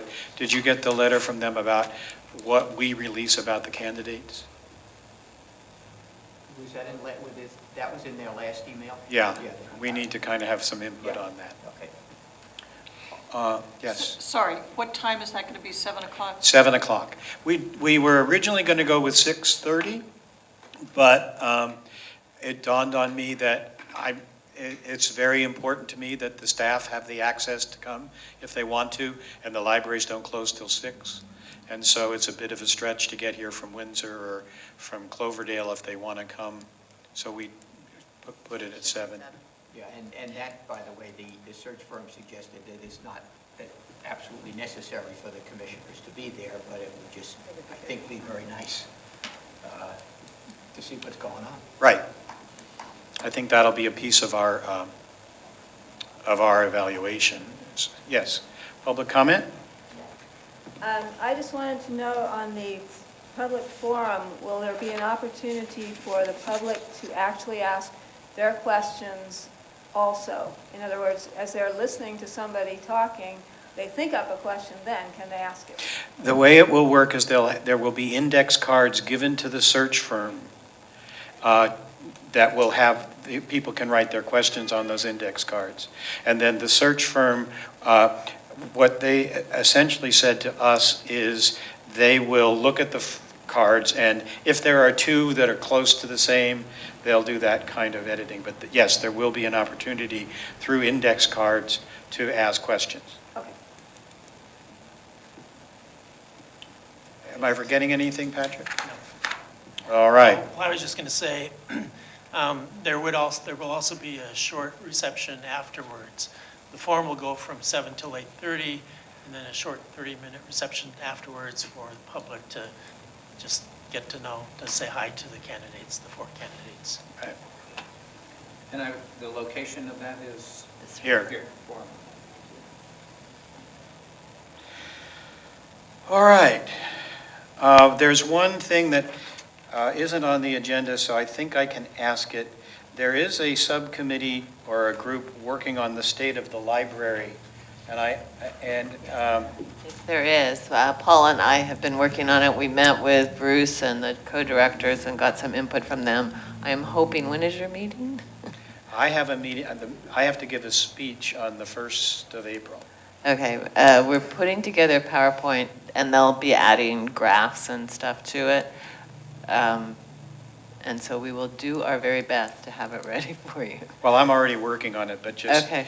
on it. But in any event, I would appreciate that, whatever you can give me. All right, now we're back to action items by resolution. This is to adopt the budget policy for 14-15 with the, this is the completed version with the changes that we've already spoken about in the workshop. Is there a motion to adopt this policy? So moved. Okay, moved by Tom, I'll second. seconded by Helena. Is there any discussion, questions about this? Is there any public comment about the budget policy? Yeah? This is the one where we made that one-word change? Yeah. Yes, okay. Yeah, so it's, It doesn't say sales tax. Right, and so it's an amended essentially okay. with that change. All right, ready for a vote? All those in favor?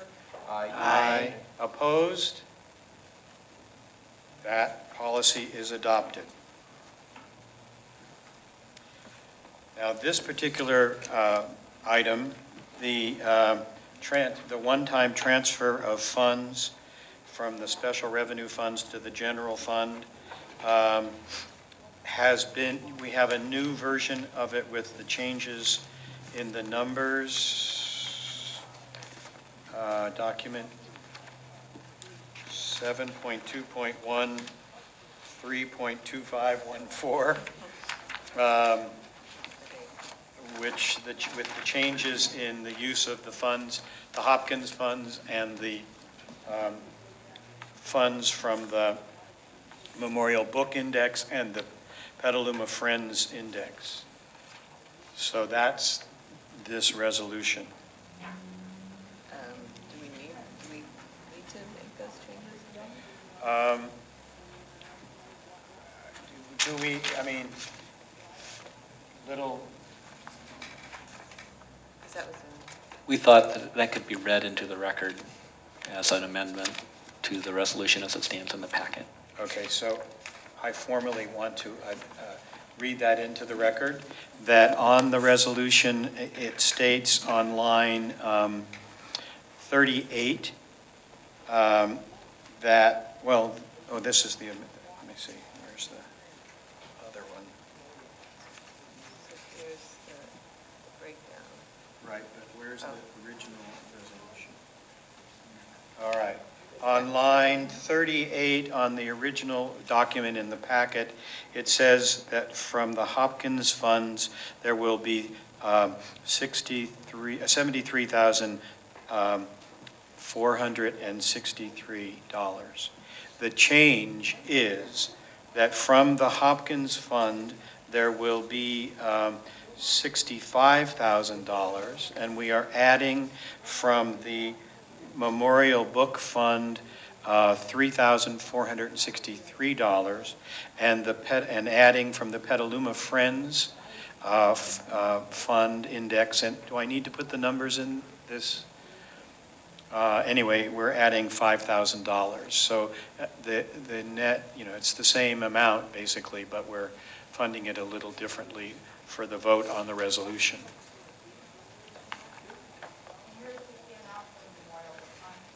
Pardon me?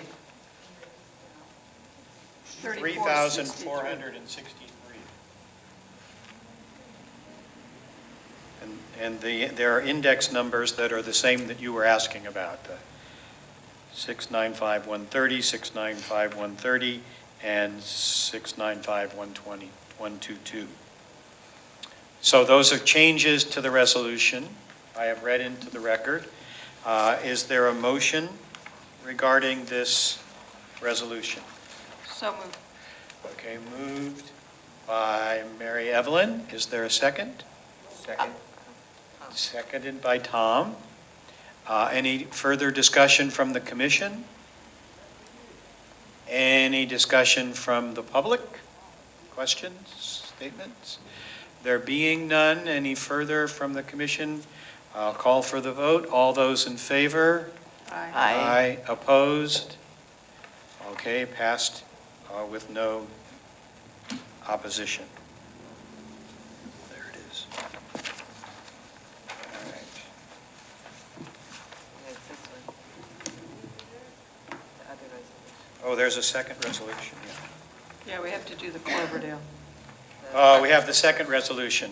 Seismic. The resolution regarding the, this is regarding the Cloverdale branch transfer of funds. No amendments to that one.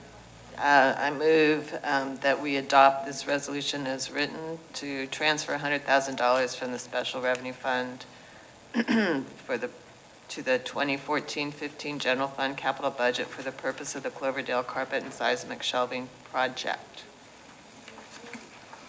Second. Did you get those?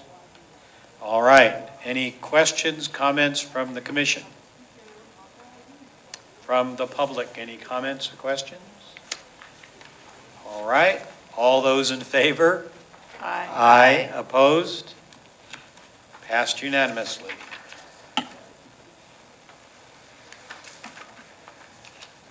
This part of the meeting is moving along. All right. Now we're moving on to the library goals and objectives, item 8. And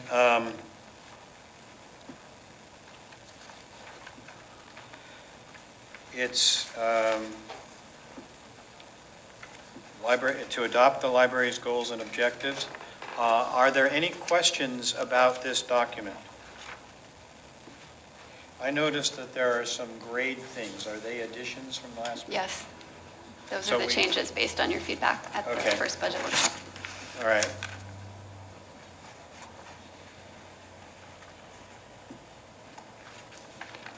Okay.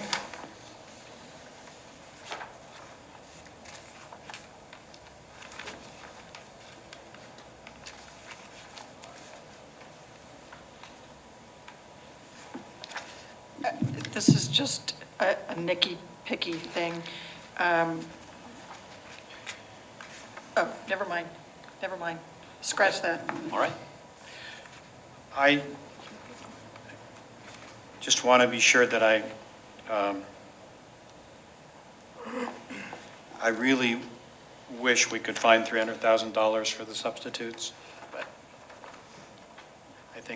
I don't want to beat that dead horse, but what the heck. Well, we hope we will. If the start date is November 2014, that's in there for a reason. I understand. Okay. Are there any other questions? We've discussed this pretty thoroughly at the last meeting. This reflects our comments. So is there a motion? I move that we adopt the 2014-15 library goals and objectives. I'll second. Woo-hoo. Did you get that? All right. Any further questions from the commission? Any comments or questions from the public? All right, I'm ready to call for the vote. All those in favor? Aye. Opposed? Passed unanimously.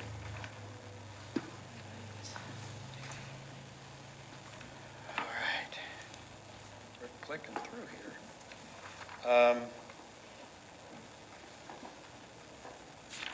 The next item has to do with the digital branch project, a change in source of funding.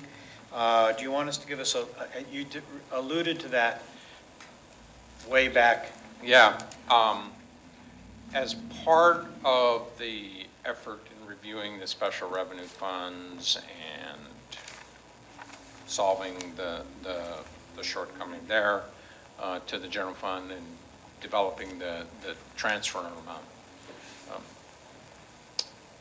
Right at the same period of time, it became known that some of the special revenue funds that we were anticipating using for 14-15 had been allocated in the 13-14 budget. And I don't know that there was a whole lot of knowledge of that.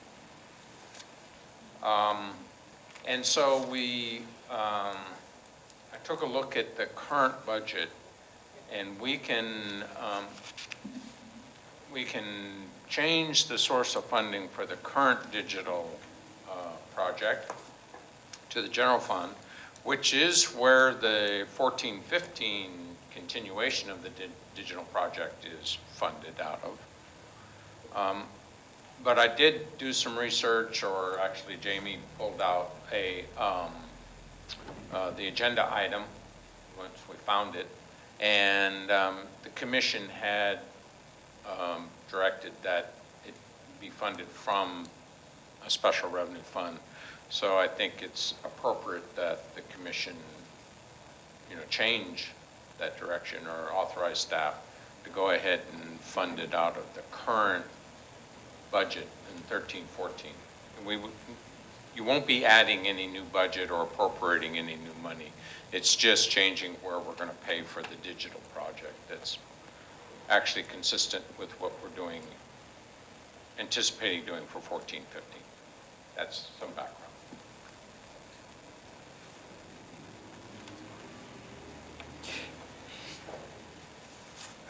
After we make the transfer, which we've just made, of special funds, and excluding the Hopkins, Cromwell, and Buffum fund, what will be left over in the special funds? About approximately how much?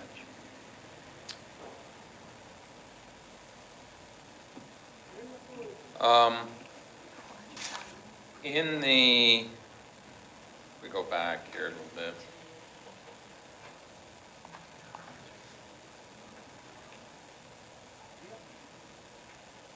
I'm going to go to that list of special revenue funds.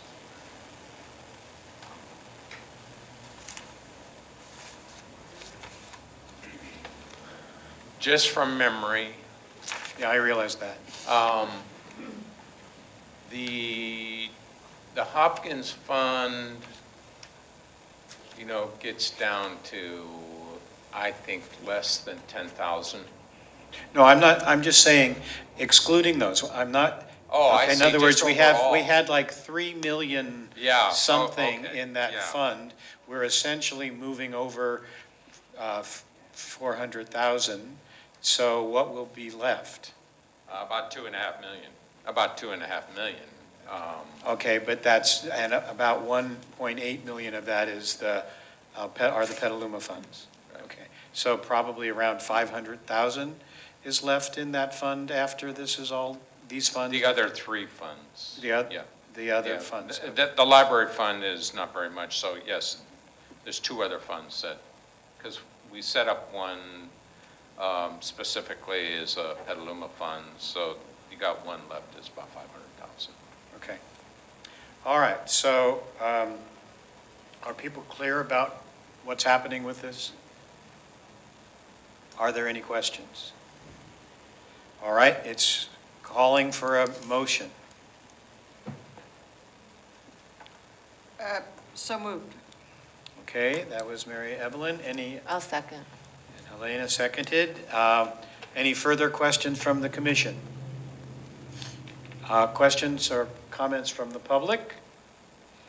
There being none, I'll call for the vote. All those in favor?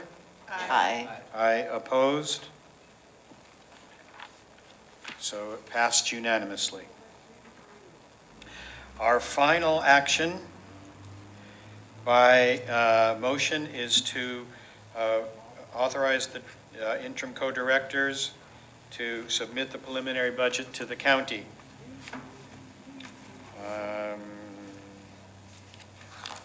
Are there any questions or comments before we have the motion? All right, I am waiting for a motion here, folks. So moved. All right. Tom has moved. A second? Oh, sure. Oh, sure. I believe that translates to a second. All right. So it's been moved and seconded. Any comments before the vote? Since there were none earlier, but any public comment before the vote? All right. All those in favor? Aye. Aye. Opposed? Passed unanimously. We're at that time where we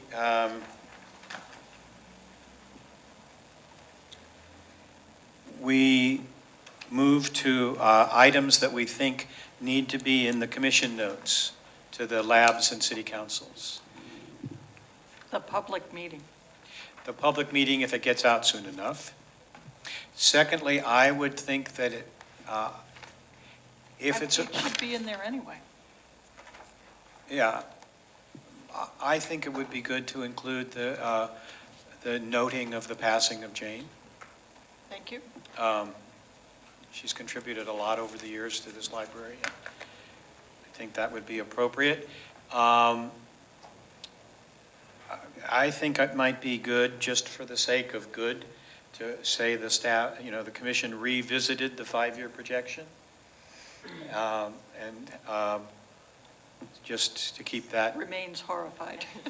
And remains distressed or realizes the enormous task ahead of us. And I don't know whether it's appropriate, but I do believe that our interim CFO used the word crisis.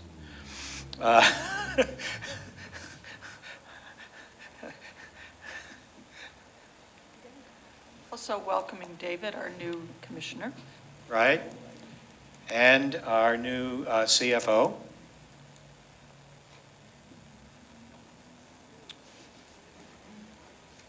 Other items, David, you had something? Would we want to add anything about commissioner job description? I don't know whether we'll have time for that. You mean to let the public know we're assembling such? okay, all right. Other comment, other ideas? I'm wondering if it's appropriate to say something about the JPA expects to have a new commission at an August meeting. Something like that. Right. About the time frame. Right. I think it's important for the library community to be aware that their city councils will be appointing commissioners, and that if any of them want to step forward, or if anyone knows of someone who might want to step forward. So a new commissioner would be appointed by all of the representatives, if you will, city councils or whoever by July 16th. Right. And August 1st will be, or is it the 1st of August? I believe it's the August 4th. The first meeting is August 4th. August 4th. Okay. And it will be, everyone will need to be reappointed. So none of us are automatically continuing on. Anything else from the meeting.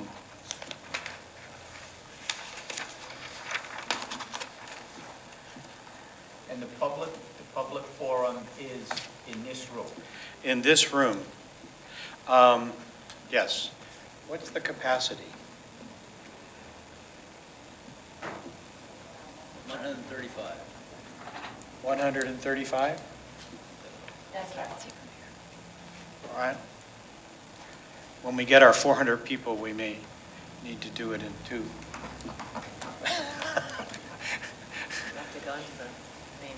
All right. Nothing else that would be useful to be passed on? All right. I'd like to announce that there are two upcoming meetings.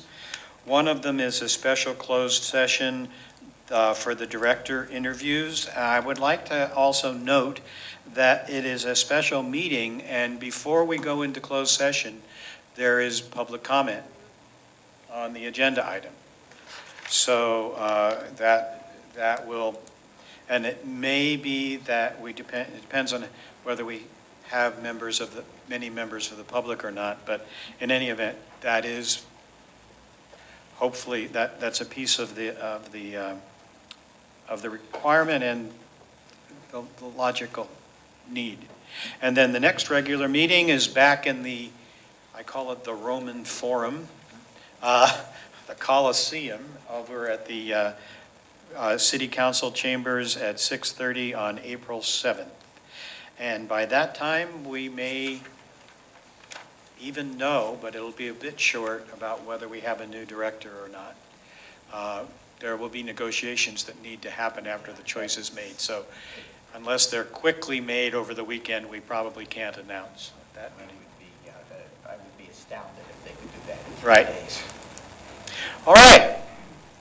That happening, I would say we are adjourned.